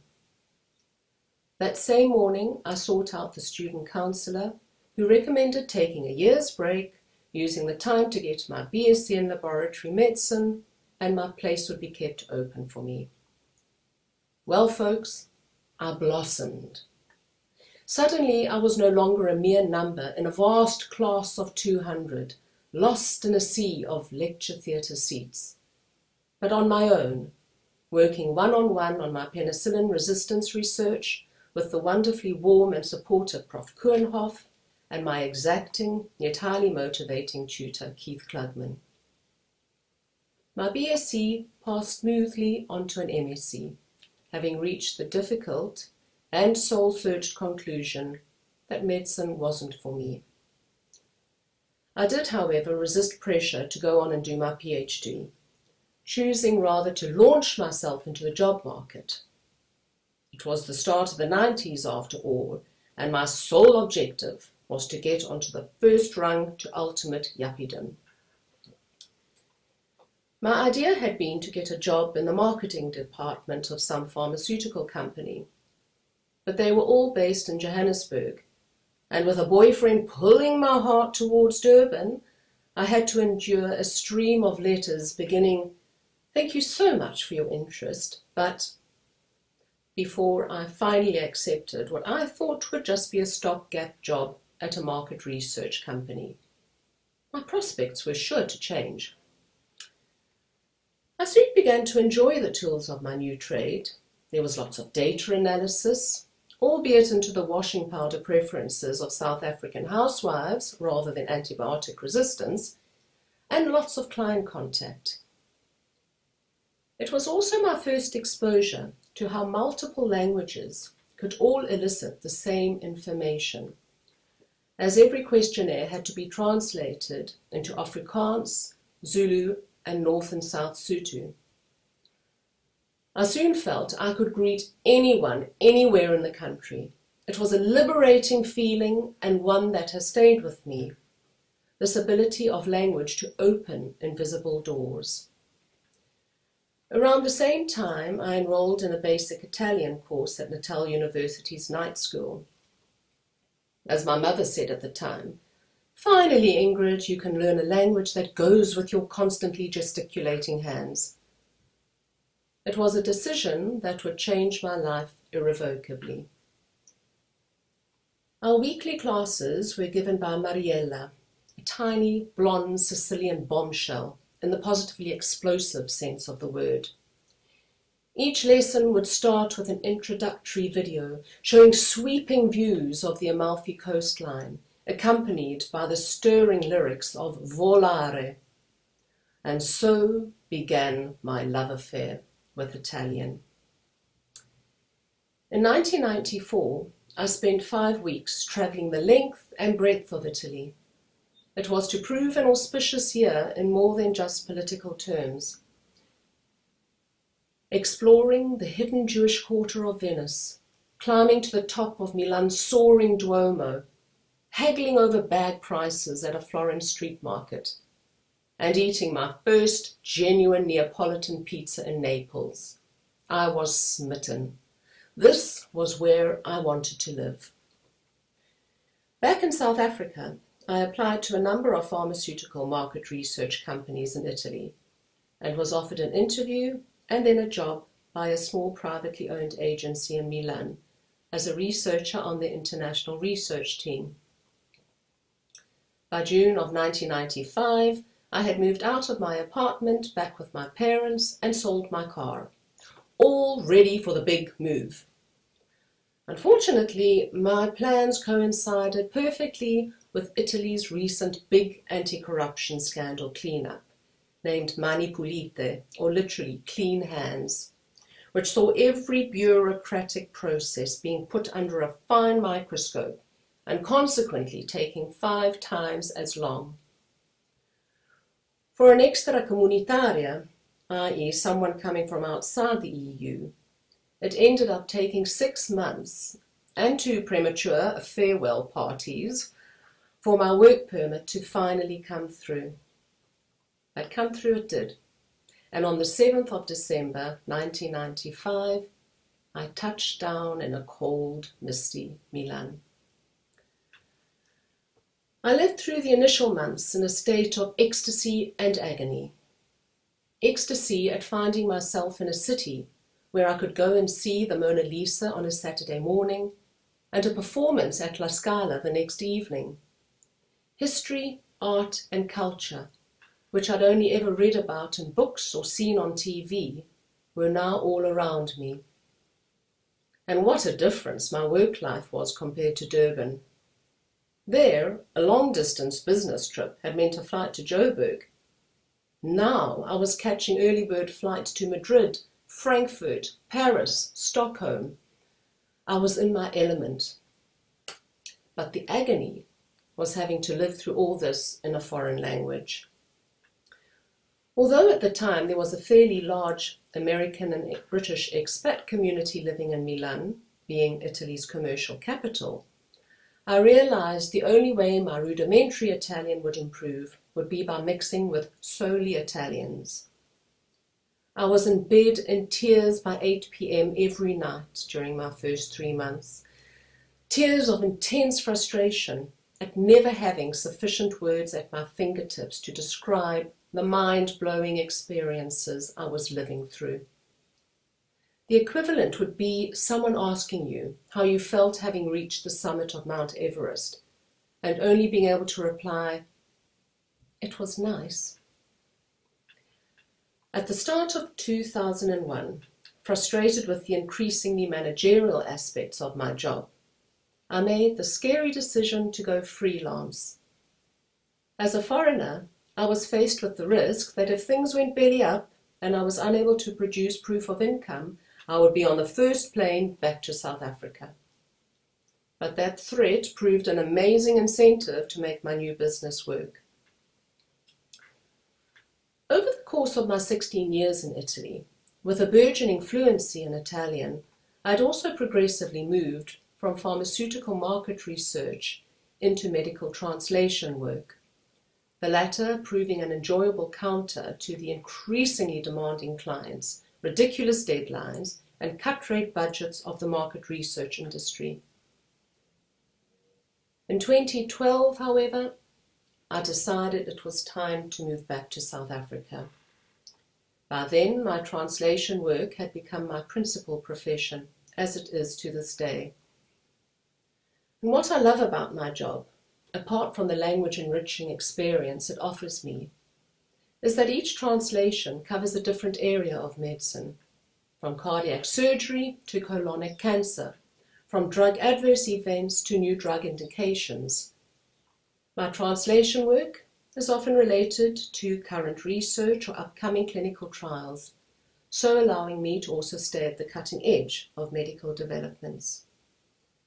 In conclusion, then, I have, out of my earlier conflict, found a true and perfect blend of language and science, and I couldn't be happier.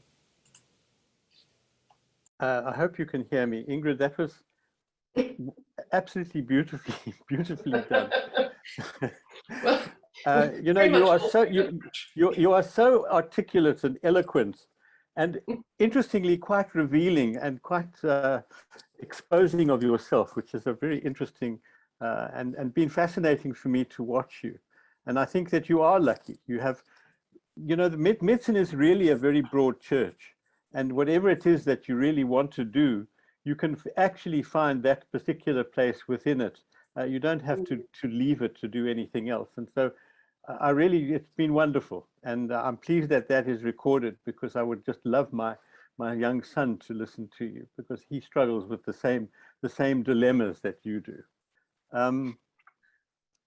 Thank you. I'd love to be able for you to see me, but I'm not sure I can organize that. There we go. There we go. Thank you. I just wonder, are there any comments or questions from anybody? Ian has his hand up. Yes, Ian. The two of you are a piece from the same pod. I mean, I was laughing my whole way through this presentation. I will be very, very honest. You're a lady after my own heart. That was really wonderful. And I can just imagine what you went through in terms of everybody telling you that you're doing the wrong thing and how it's going to fail, and how you were also telling yourself that it's not going to work, and all these things. But from the perspective of life and language. Thank you so much. I enjoyed it thoroughly. Thank you. Thank you. I mean, I do recall bumping into one of the guys from my medicine class. I mean, I don't know whether you could include this in what you call the broad church of medicine, but he had always had this his lifelong passion had been to become a mechanic, and I think it was maybe on a particular make of car. And when I bumped into him, he literally said that he had qualified, worked a few months, and then gone and opened his own mechanics shop. So I'm thinking, you know, I think medicine does draw so many different personalities, so many, you know, people with so many different reasons for doing medicine. And I think the wonderful thing is that it does offer, after, as I said, some confusion and anguish, a basis for so many different options, in terms of professions. And I think your talk and Ian's talk really demonstrate that, is that not to look into narrow fields. Is, specialization is knowing a lot about nothing. Yeah. And so it makes a big difference if you can look at it more broadly and adapt it to your own personality. And that was a really wonderful talk. Thank you so much. No, thank you.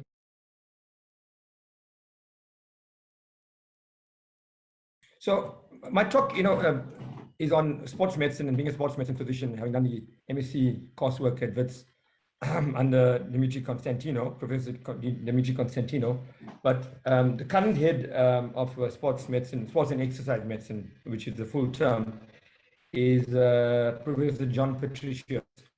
And as I start this talk, like Dr. Patrick Shun mentioned yesterday, we've got to take our hats off to the people that encouraged us through the years. And Professor John Patricius is a person who I can pick the phone up to at any time of day and ask for advice on a complex case, and I really appreciate that. And through the years, I've singled out people that were excellent lecturers, but also approachable. There was Professor Brian Shongwe, who taught us chemistry in first year. I'm not sure where he is now. He was originally from Swaziland. There was there's a Professor Diane Manning, who's now assistant vice chancellor at University of Pretoria, but at WITS, she lectured me in microanatomy in second year. In third year, it was Professor Alan Patterson. Unfortunately, he left the country because of trauma to his family. He was an anatomical pathologist. I'm sure most of you guys will know him. And obviously, the clinical years, there were so many people, I would single out Professor Yusuf Vareva I think it had just changed from J.G. Strayham to Ellen Joseph Hospital. Because I remember walking through the ward and I could hear this percussion. And he used to percuss so loudly and so well, you could hear him in the next ward in Joburg. I'm not in Joburg, sorry, in Helen Joseph, well, J.G. Strayham Hospital. So that's just as a bit of a start there. All right, so basically, we'll go to the next slide, and I'm just going to talk a little bit about the role and responsibility of being a sports and exercise medicine physician. Obviously, it involves treating and coordinating the medical care of sports people, providing for the well-being of individual athletes. You need to have an expertise in musculoskeletal injuries and medical conditions encountered in sports. You've got to understand confidentiality issues when dealing with athletes. This is especially relevant now with the POPI Act and, for example, simple things like sharing of MRI and CT scan reports, ultrasound scan reports. It's really changed, and you've got to log on now because the documents are all encrypted. Especially when you're dealing with the professional athletes, it becomes even more complex. And obviously advising on banned substances in sport. Now, very quickly on speaking on the banned substances in sport, I was fortunate recently to attend the Federation of International Sports Medicine Conference, which was a hybrid conference due to the COVID-19 pandemic. And it was held in Greece. Professor Constantino formerly from this, I think he may have left the department, attended in person and chaired one of the sessions. And just advising on banned substances in sport, this has changed so much that they actually had a whole morning devoted to it in one of the halls. There were 4 halls and obviously different talks, and we had to flip between the halls. So actually the hybrid conference worked better. And the banned substances has changed completely, where we are now looking at the gene doping being the biggest problem in sport, and we're going to come back to that one a little later. But unfortunately, the guys that are using that and the countries that are using it unethically, are doing it illegally, and unfortunately, they're a couple of steps ahead of us.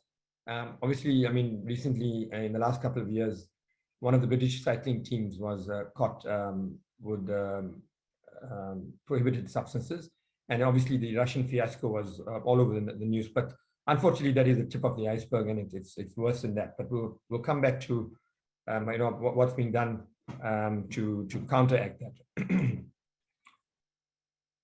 Okay, so basically, what is the difference between a sports physician and an orthopedic surgeon? Speaking about this, is basically there is a textbook called Bruckner and Kahn, which is our sort of it's like the way to general surgery. It's our most recognized text internationally. It's written by Peter Bruckner and Karim Khan. Karim Khan is he was from Canada, but he's based in Dubai now at the Asperta Sports Medicine Institute.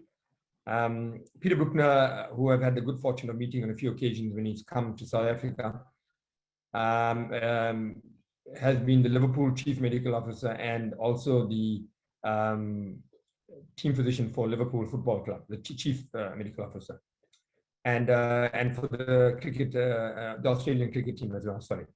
So their model, their expert model involves the athlete being at the center, and I struggle to get that picture, but if you can envision, the approach to an athlete and to a sports person, and I guess to any patient, is not a multidisciplinary approach at all.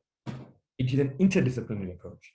The big difference between a multidisciplinary and an interdisciplinary is that in a multidisciplinary approach, each practitioner, each allied healthcare practitioner, medical doctor, orthopedic surgeon, biokineticist, chiropractor, physiotherapist, dietitian, work on their own with the athlete. But in the multidisciplinary centers, like we have at UCT Sports Science Institute, like we have at the Pretoria High Performance Institute, like we have in KZN at Prime, we have in Belito at our new Odyssey Medical Center and IMF Medical Center. We have teams of trained people working together for the best result for the athlete. So as I mentioned in this slide, orthopedic surgeons are only required in 10% of the cases, because basically 90% of musculoskeletal injuries are non-surgical and need to be treated by a team of people involving the sports physician, the coach, the biokineticist, the physiotherapist, and the dietitian, etc. So, and they've got to work together in a center or have clear channels of communication open so that there's no duplication of treatment modalities.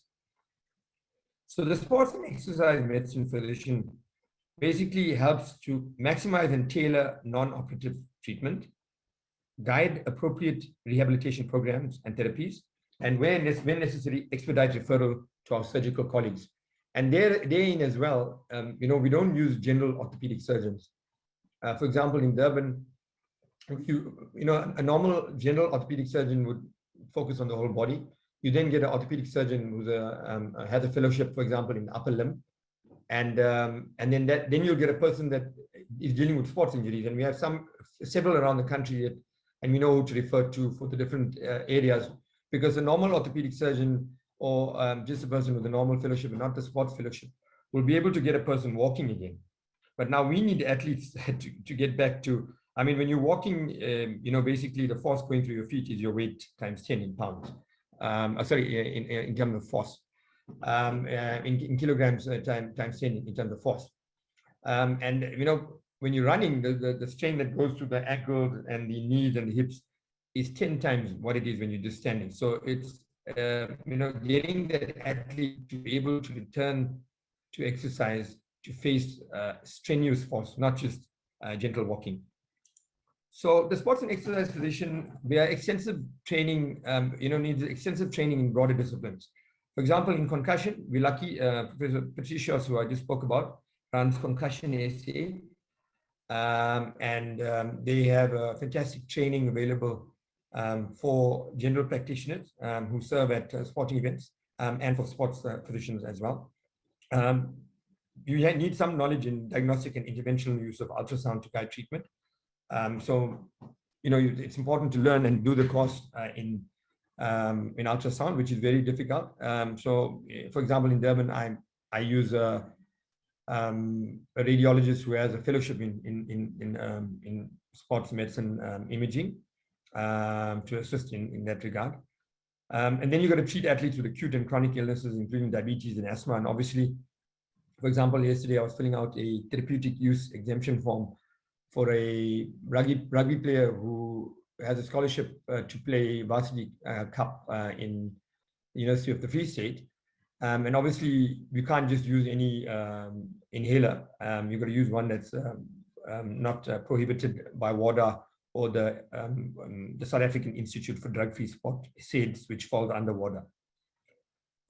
You also need to know the nutrition, the supplements, and performance optimization legally, and not using banned substances. And then there's exercise prescription for those wanting to increase their fitness and focus on preventative health. So preventative health is a big buzzword, and it's also very synonymous with integrative and functional medicine. And I've been lucky to meet Dr. Grant Verhooy, who's based in Cape Town, and Dr. Dessen Moodley, who qualified in integrative and functional medicine in the United States and run courses in South Africa. Injury prevention. And the reason that's important is that the biggest risk for future injury is previous injury. So that patient needs to be acutely rehabilitated by the team of the physiotherapy, and the long-term rehabilitation needs to be done by the biokineticist. And then obviously healthy lifestyle promotion. I mean, Howard's spoken about this, and quite a few of the guys have spoken about it. It is imperative that we start off any treatment for any person wanting to get healthier with the lifestyle modification, which is diet and exercise. And I think Howard's covered that very well in his talk, so I won't expand on that. 5 So, minutes left. We're working with elite sports teams and athletes. We've got to assess and diagnose injuries or illness. We've got a close integration with the team and understanding the demands of training and the game. We've got to devise and coordinate a comprehensive management program. We've also got to understand the intricacies of drug testing in elite athletes and the unique physiological demands on high demand athletes. And then ensure the athlete's injury is corrected, but also to help ensure once returned to sport that injury does not recur. Prevention programs are integral to practice, which I've already mentioned. So here also, Howard has covered this, but this is actually an organization that's been launched internationally and offers free patient information leaflets and practitioner leaflets. You can join it. South Africa has a branch, and so Exercise is Medicine is a fantastic organization with free handouts available. And then we look at the management of lifestyle diseases in our community, which has also been covered by previous speakers. Integration of exercise is important. And there's non-surgical management of musculoskeletal injuries, for example, Achilles tendinopathy, plantar fasciitis, tennis elbow, and osteoarthritis. In the old days, the orthopedic surgeons would just inject with cortisone. That would numb the body's natural protective response, pain, thereby allowing the person to cause more damage. So, we are using now, obviously, for the last couple of years, PRP, which is platelet-rich plasma injections, which are, full of growth factor 1. We also need a knowledge on dive and altitude medicine. And then obviously we do medical screenings and health assessments, including on-site ECGs and lung function testing, spirometry. And then we need knowledge on travel medicine and vaccinations. Let me not talk about the last vaccinations one, because in any event, I hope all of you guys are applying in South Africa for your vaccine, certificate, which you're going to get online certificate. Okay, so just starting with the first picture here, this was the African Games. And on the top left-hand side is myself with a couple of the team physicians from the other African countries. Moving to the right, the middle picture was at the African Youth Games. And that's the ambassador at the time in Gaborone, Botswana. And I just put the, good for the logo because we take care of people at all levels, from young to old, from recreational to professional, and at all different levels, which I'll show you in the next couple of slides. I was lucky on the left-hand side to actually in 2010 to actually physically see the William Webb Ellis Trophy, which is the Rugby World Cup, which we won again 2 years ago. And this was at the International Team Physician Conference, which was actually hosted by then Dr. John Patricios at Santon Medical Center. On the top picture there, that's the second hole at Zimbali Country Club. The guy with the cap on his head is none other than former South African all-rounding great Sean Pollock. I had the good fortune of playing with him at a Standard Bank sponsored golf day. To the right of him, in the middle, with the white shirt on next to me, is our current Proteas team coach, Mark Boucher, and this was just after he had his injury and had to retire from professional sport, and he gave a series of talks on how he came back from that, and look where he is now. I mean, he's basically the coach of our national team, and hopefully going to do well in the T20 World Cup next month.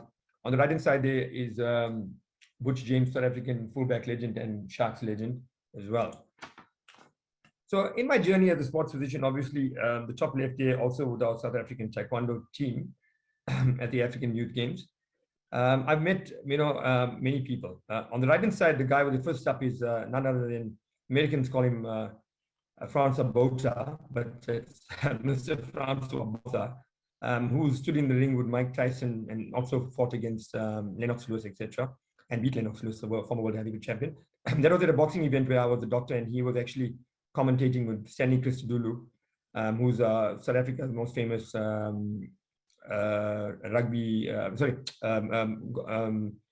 boxing referee. The bottom left there is Frank Fredericks, Olympic silver 200-meter medalist, and he was a team manager for Team Namibia, but he did a lot of running in South Africa back in the day. A focus at the FIMS conference, the Federation of International Sports Medicine Conference, was also on golf, and because a lot of women, the biggest growth in the world golf now is women's golf, which is actually excellent. But on the top left there, the two top pictures, I had the good fortune of working at the Volvo Tournament of Champions, which Durban Country Club hosted before it was moved to China. So on the left-hand side, I was having breakfast with Charles Schwartzel, who's a former US Masters champion. And then on the top right, with Mr. Louis Oosthuizen, who unfortunately was unlucky this year, coming down as run-up in, I think, more than two of the majors. Bottom left, Victor Matfield, also at a Springbok breakfast legend. And on the right side was when I worked at the FIFA World Cup 2010, and the guy that my arm around there was actually not being treated in the Pillay Medical Center, but in the doping control room. And FIFA has allowed me to use that photo, fortunately. And that's Fernando Torres, just before he moved. Well, he played for Liverpool before that, and then he moved on to Chelsea for £50 million. My current roles are quite many, and I've got to balance many things. I'm the Chief Medical Officer for the professional jockeys in KZN at Grable and Scottsville Racecourse. So the picture on the left is at the last July handicap that was open to people, which was 2019. Unfortunately, 2020 and 2021 has been behind closed doors with limited entry due to the COVID pandemic. And the gentleman on the right-hand side there is none other than Mr. Anton Marcus, probably South Africa's champion jockey of all time. And I think he's won the July handicap 3 times. Looking on to the next generation, that's my little young one, little Janvi Yara, getting her first swimming coaching lessons. And, my wife was actually telling me before the talk, she says, you can just say the Muhammad Ali float like a butterfly, sting like a bee, because her name is Janvi Yara, and Yara is actually Arabic for butterfly. And but I hope she doesn't sting like a bee. All right, so that's the end of the talk. There's so many other things I wanted to mention, but I'm sure a lot of you have some questions, and trying to stick to time. I'll open up to anyone wanting to ask any questions or have any comments. Thanks very much, Pubulin, for a real great tour of sports and exercise medicine.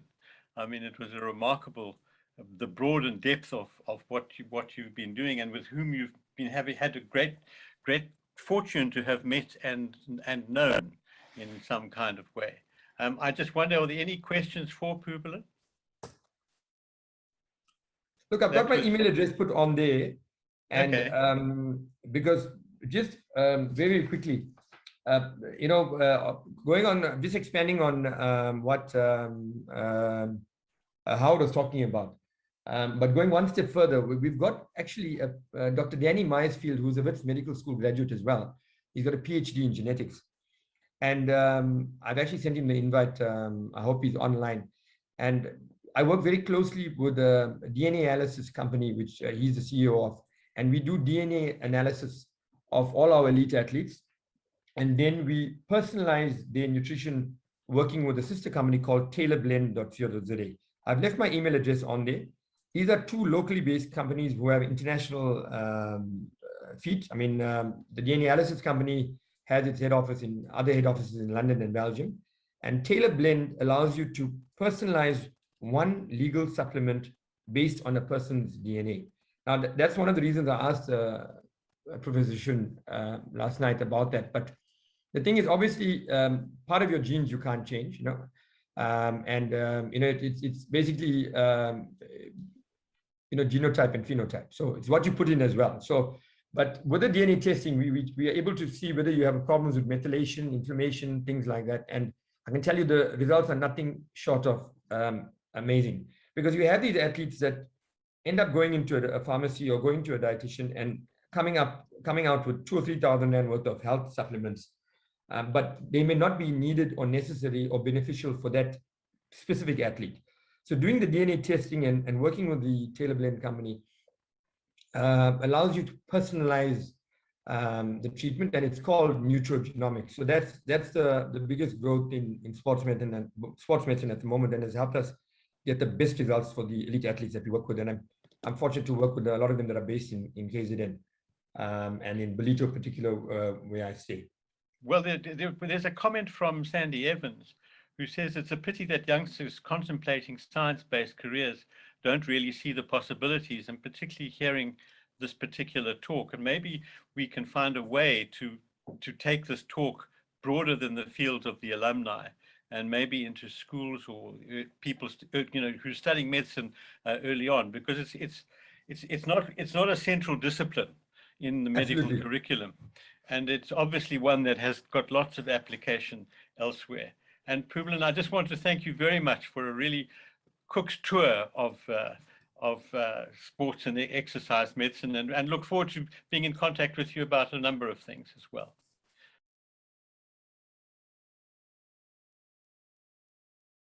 This is just so you can see a bit more of my face rather than just in a small icon on the screen. I'm going to share my screen and then we'll carry on.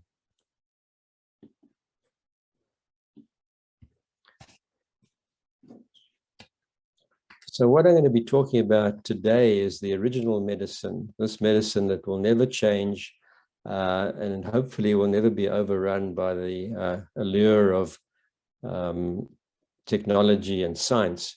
This is what started off on the plains of Africa right at the beginning of time, and is at least eons old as opposed to our modern medicine, which is much newer. So I'm going to start with a story about Richard, who was a patient of mine who had inoperable, incurable, localized prostate cancer, who came on this trip with me to visit Sangomas in Limpopo some years ago when I was doing my initiation. And he said to me, "Dave, you're a friend of mine. I like you. You're my doctor. I'm coming on this trip because of that. I don't believe in anything that you say, but I'm going to keep your feet to the fire."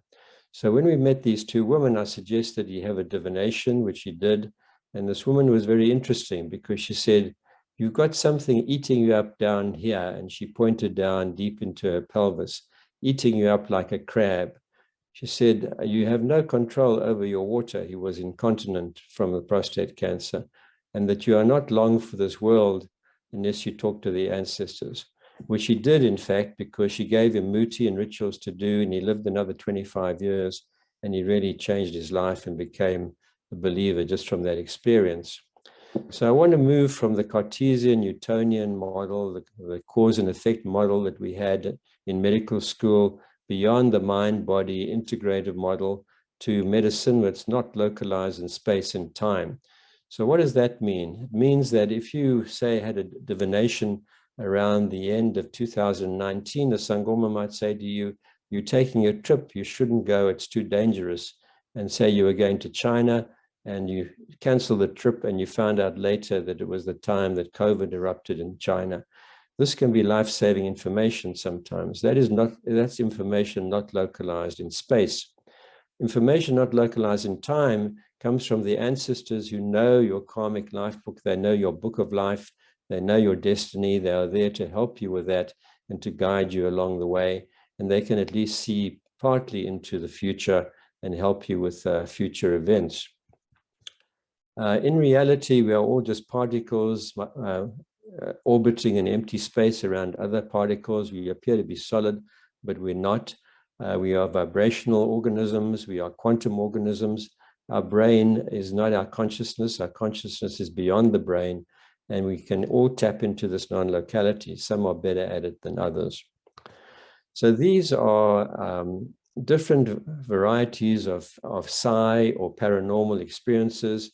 I can't go through them all. One of the big five, which is a different big five to what we're familiar with in South Africa, is telekinesis, which is the ability to move objects in space by an energetic field. And this is what happens with the divination process. The Sangoma or Nyanga who throws the bones, the spirit force is moving the bones in a non-random readable fashion. So Num, Umbulini, and Kundalini are all words for the same thing. Num, Bushman, Umbulini, Zulu, Kundalini, Yoga. And the yoga body of chakras can be superimposed almost exactly on the caduceus. Unfortunately, we've forgotten about the one snake, which is the intuitive, the compassionate, the empathetic, in favor of the left brain snake of technology and science. This energy of Num moves in the body. It's dynamic. It vibrates up your spine. And it's not the same as Moya or Chi or Prana or Ruach, which sort of are inside of us and around us, but are fairly stationary. So the Bushmen know it as the Bushman trance dance. They travel out of the body into the spirit world to discuss with the ancestors and the spirits what to do. And this is a rendering of a Bushman rock painting showing this energy vibrating up the body. They actually shake and then they fall into trance. The same energy works with the Sangomas, where we get possessed. The ego moves aside. A spirit comes into the body, takes over completely. It goes a step above trans-channeling, and they channel information not localized in space and time. So here are some photos of a Bushman trance. They fall into trance, and when they come back, they can heal with hands-on or tell people where to hunt the next day or where to find water. Without this, they probably could not have survived as well as they did in the wasteland of the Kalahari. The Sangomas use the same energy, but differently. The ego steps aside, the body shakes, you can see them shaking, and then the spirit comes into the body and they channel information not localized in space and time, not really available to us normally. Diagnostic methods for the Sangoma are done either with divination, which can be called at any time, with dreams, which cannot be called. These are scripted dreams, but they come by grace, and by spirit possession, which we've talked about already. The Bushmen on my many visits told me about the bones, and they said that they actually had introduced to the Bantu the idea of bones rather than shells, which are used up in the northern parts of sub-Saharan sub-Saharan Africa as opposed to South Africa.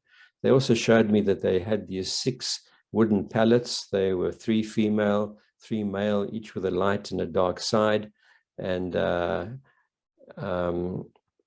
these would be thrown and tell them maybe where to go and hunt for the day, or maybe where to find a lost child or something like that. A very quick check-in, like a divining stick. This is P.H. Mshali, my teacher, teaching me the bones. The bones are not just bones; they're other objects. But the hyena is the thief that comes in the night. The anteater is the animal that digs the grave. So if you're looking around things to do with death, or you're looking around a stolen object, you would look to those particular bones. There are 3 basic causes of the pathology: shades, intrusive spirits, which haunt the living, often asking for forgiveness because forgiveness will release them from the karmic sin of any abuse that was performed on their progeny or on anybody else.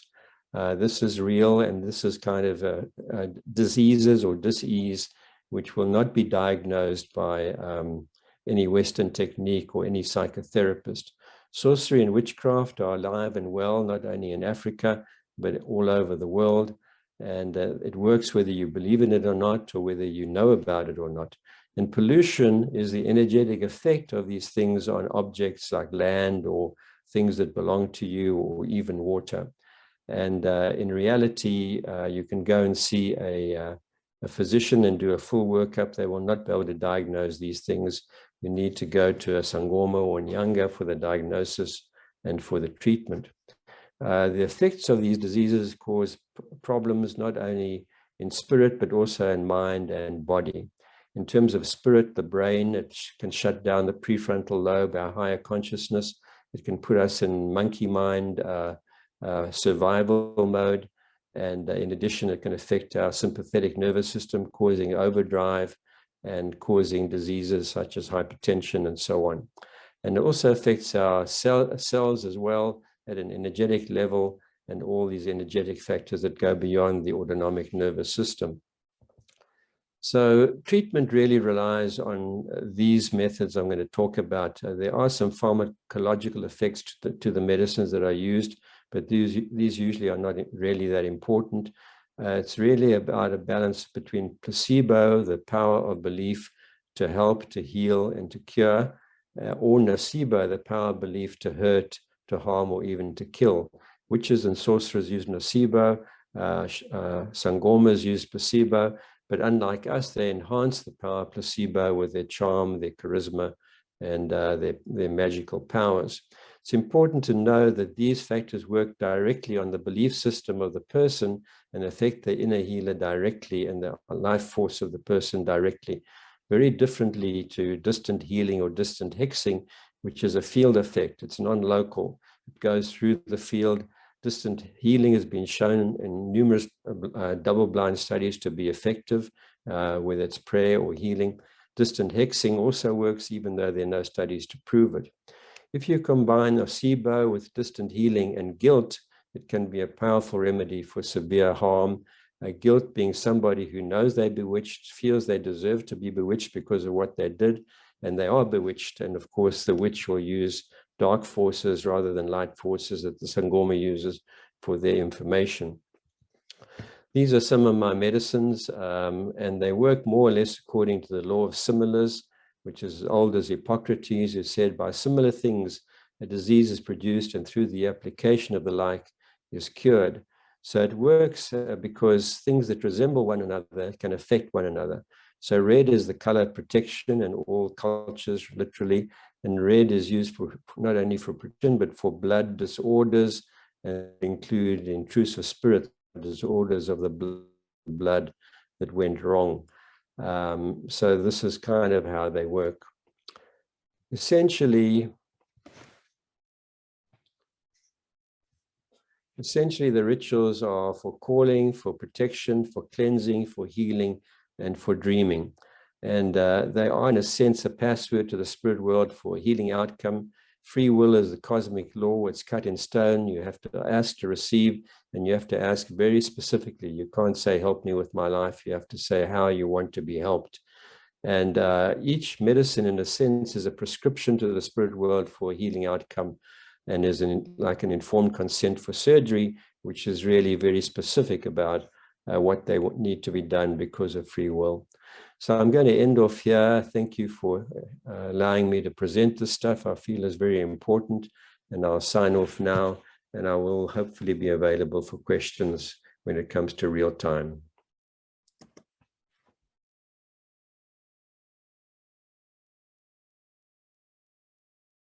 Perhaps I could just comment.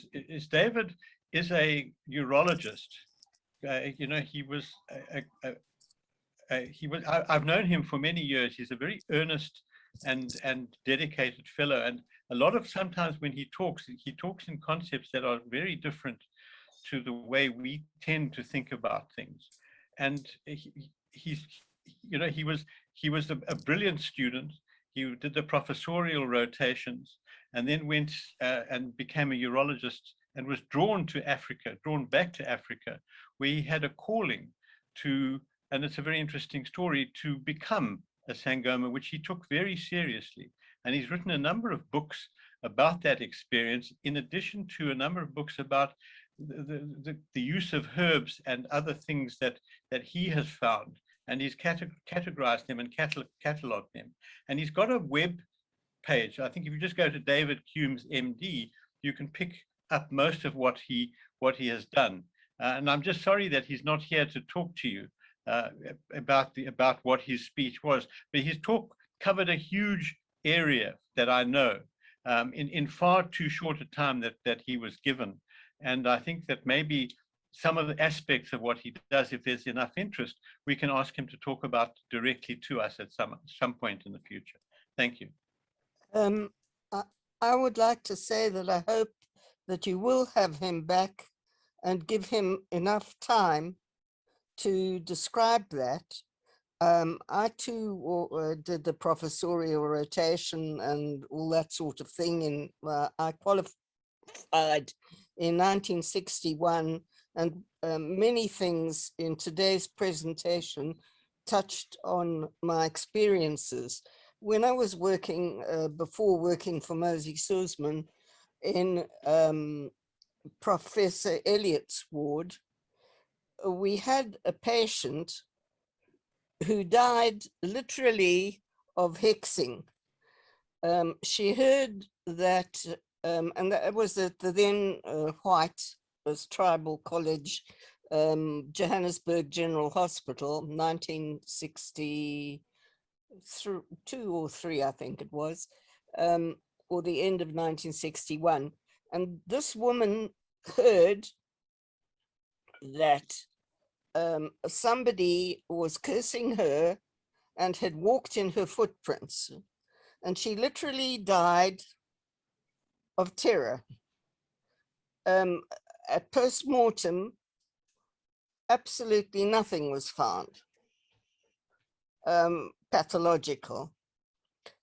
We had all the cardiologists, including Bothwell Barlow, Harry Cecil Seftel, everybody, Professor Elliott, and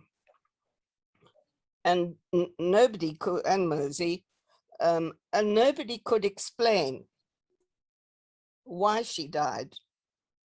I also had experience in Mozambique after the terrible wars there, with field experience out in the bush, not very far from the capital.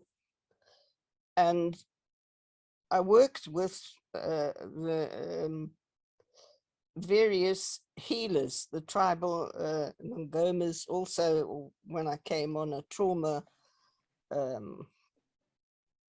delegation sent by the President of the United States to visit South Africa, and we visited various healers in South Africa and in Mozambique and on the border, and Swaziland as it was called then. And each time, and in Johannesburg, each time I was impressed by them and impressed by what they did. I had other experiences meeting them abroad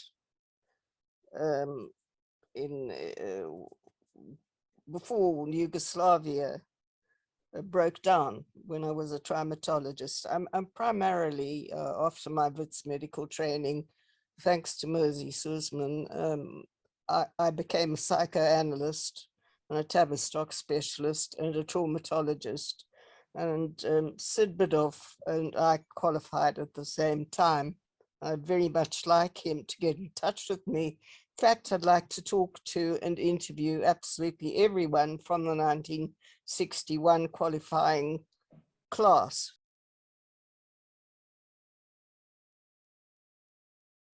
The art has been an integral part of society, as you know, from the paintings of the Sam people, even also the Egyptian painting.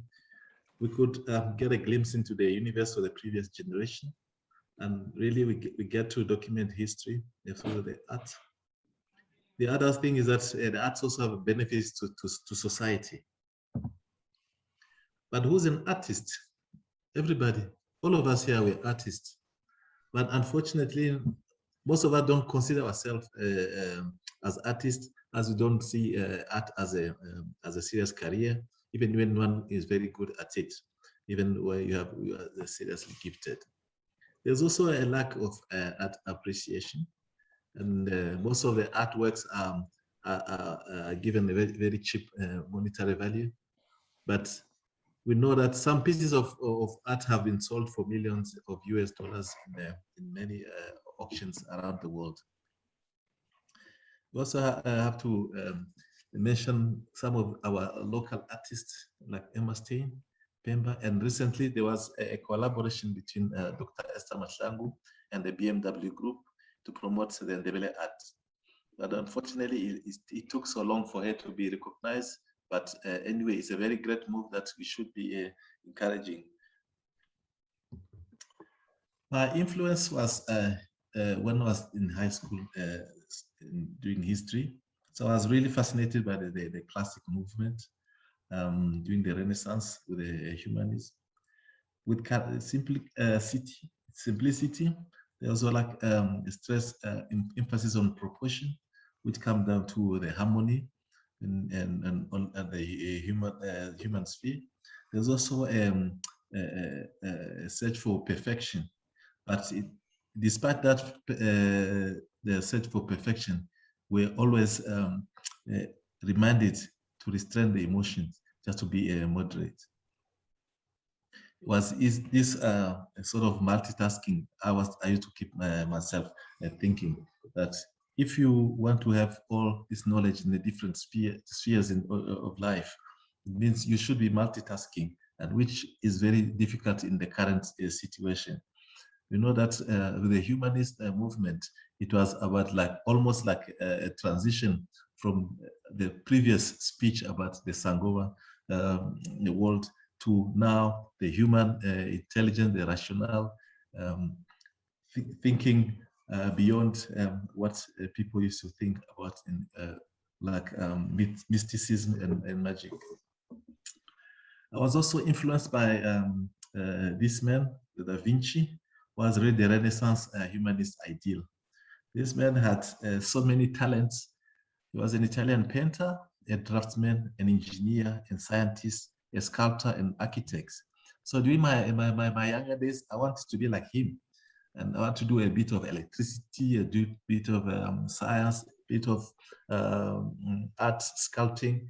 But I opted to do only visual arts.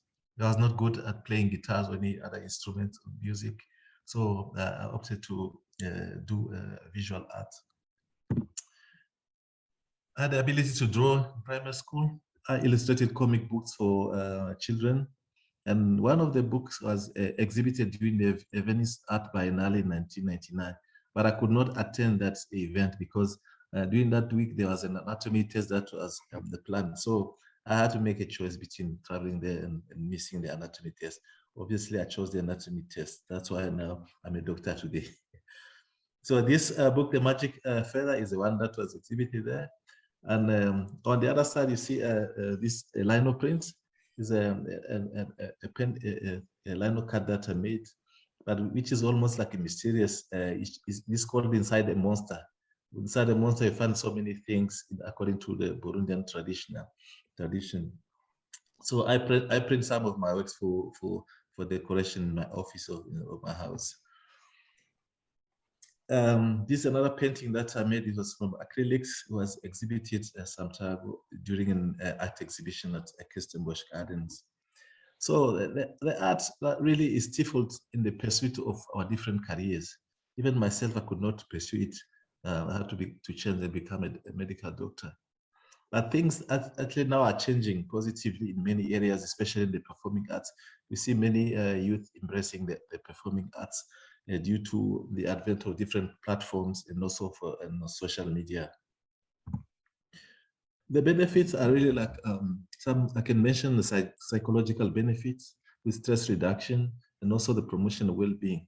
You know, as many physicians in this world are having challenges in the working environment with high rates of physician suicide.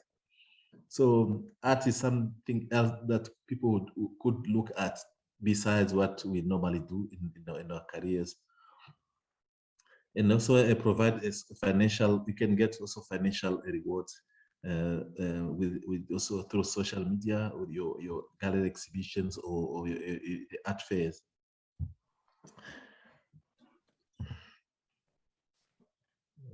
Okay.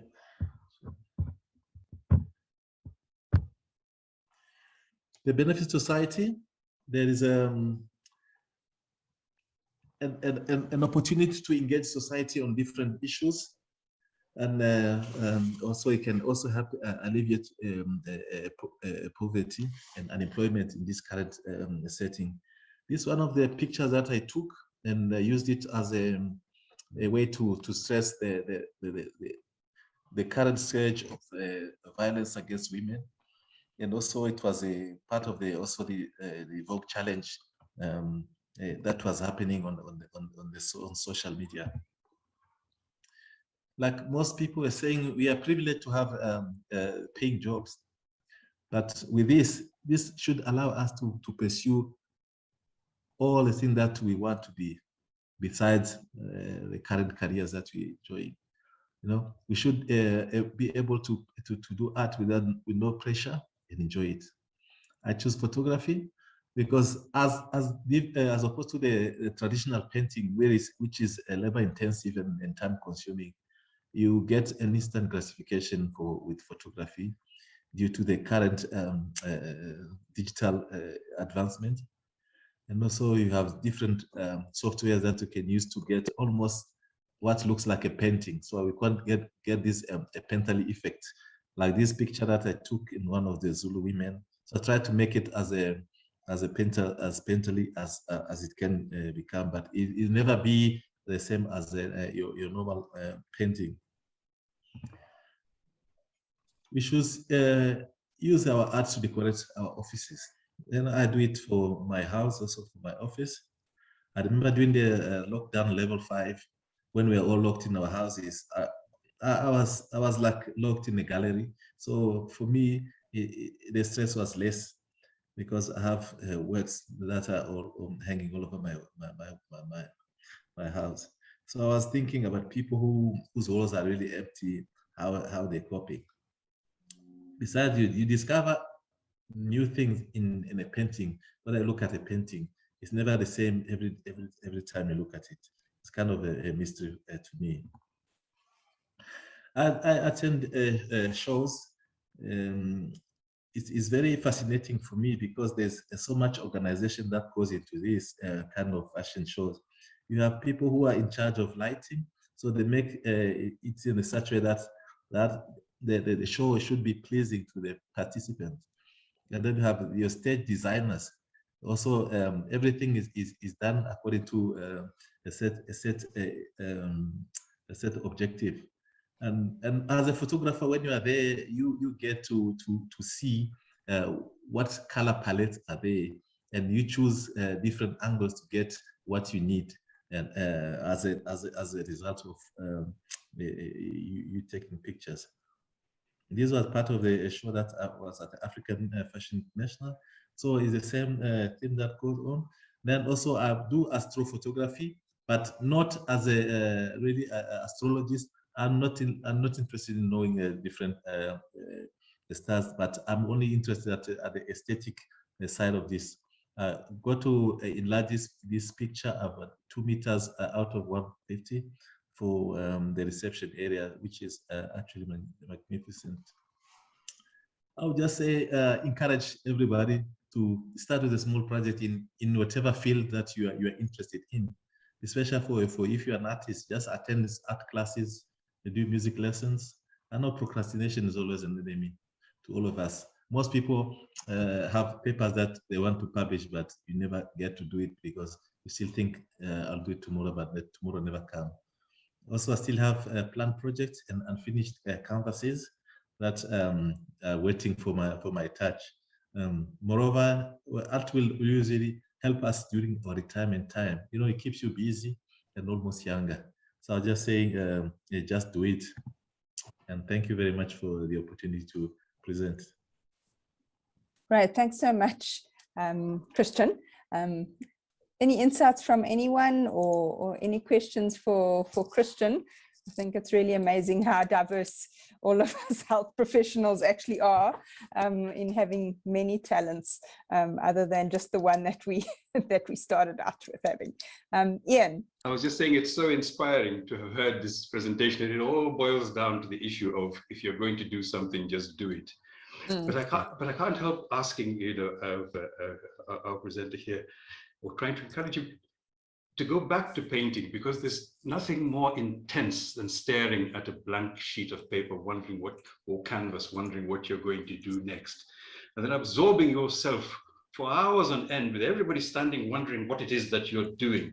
You haven't yet lifted up your paintbrush because you're thinking and dreaming about what you want to do, and then actually starting, and not trying to make it like a photographic snap of a painting in a flash, but painting a little bit every single day and enjoying the journey, and being surprised by the fact that you ended up in a place that you never expected you would in the very beginning of the journey, and enjoying the entire process. So please pick up another blank canvas and put it on the side of your room. I would love to encourage you to do that. Thank you so much for a wonderful presentation. Thank you very much. Thank you. I will do that. Balin, do you want to go ahead? Yeah, thank you, Christian. I mean, look, basically, plastic surgeons are artists in any event, because you use your hands. And I must compliment you on a fantastic presentation. And it's really good to see how you've expanded your horizons and mixed your professionalism together with a hobby, which is more than a hobby, the level you've taken it to. And wonderful, well done. Keep it up, and fantastic to which was your year of graduation, undergrad? No, undergrad was in 2003. Oh, okay. So around the same time as I was. But fantastic. Yeah, well, we'll catch up with our classes tomorrow afternoon, I think. Thank you. Thank you. Well done. Thank you very so much. Thank you. Thank you. Thank you. Great. Well, I think we'll kind of reach the end of our program, and I think thanks for everyone who stayed on. And I think really every year it's always just kind of so inspiring in terms of the very varied presentations we always get, and the experiences that people have had, and I think just a good different take than all the kind of clinical research and things that is often focused on. So I just wanted to, on behalf of Paul and I and the whole health graduates, alumni, really just to thank you for your participation and for being so eager to just share your experiences, and really I think a lot of them are kind of really personal, and insightful, and definitely have given us something to think about. And I think we'll definitely, Didi and the team will make these available, and I think that we can get a wider audience in terms of those obviously that weren't able to join on the actual day. And we'll have to give Ian feedback next year on how many of us have bought unicycles. But I think thank you so much. I think this has been great. I'm not sure, Paul, if you've got any final words. Thanks again, everybody, for your participation. It's been absolutely wonderful. Thank you.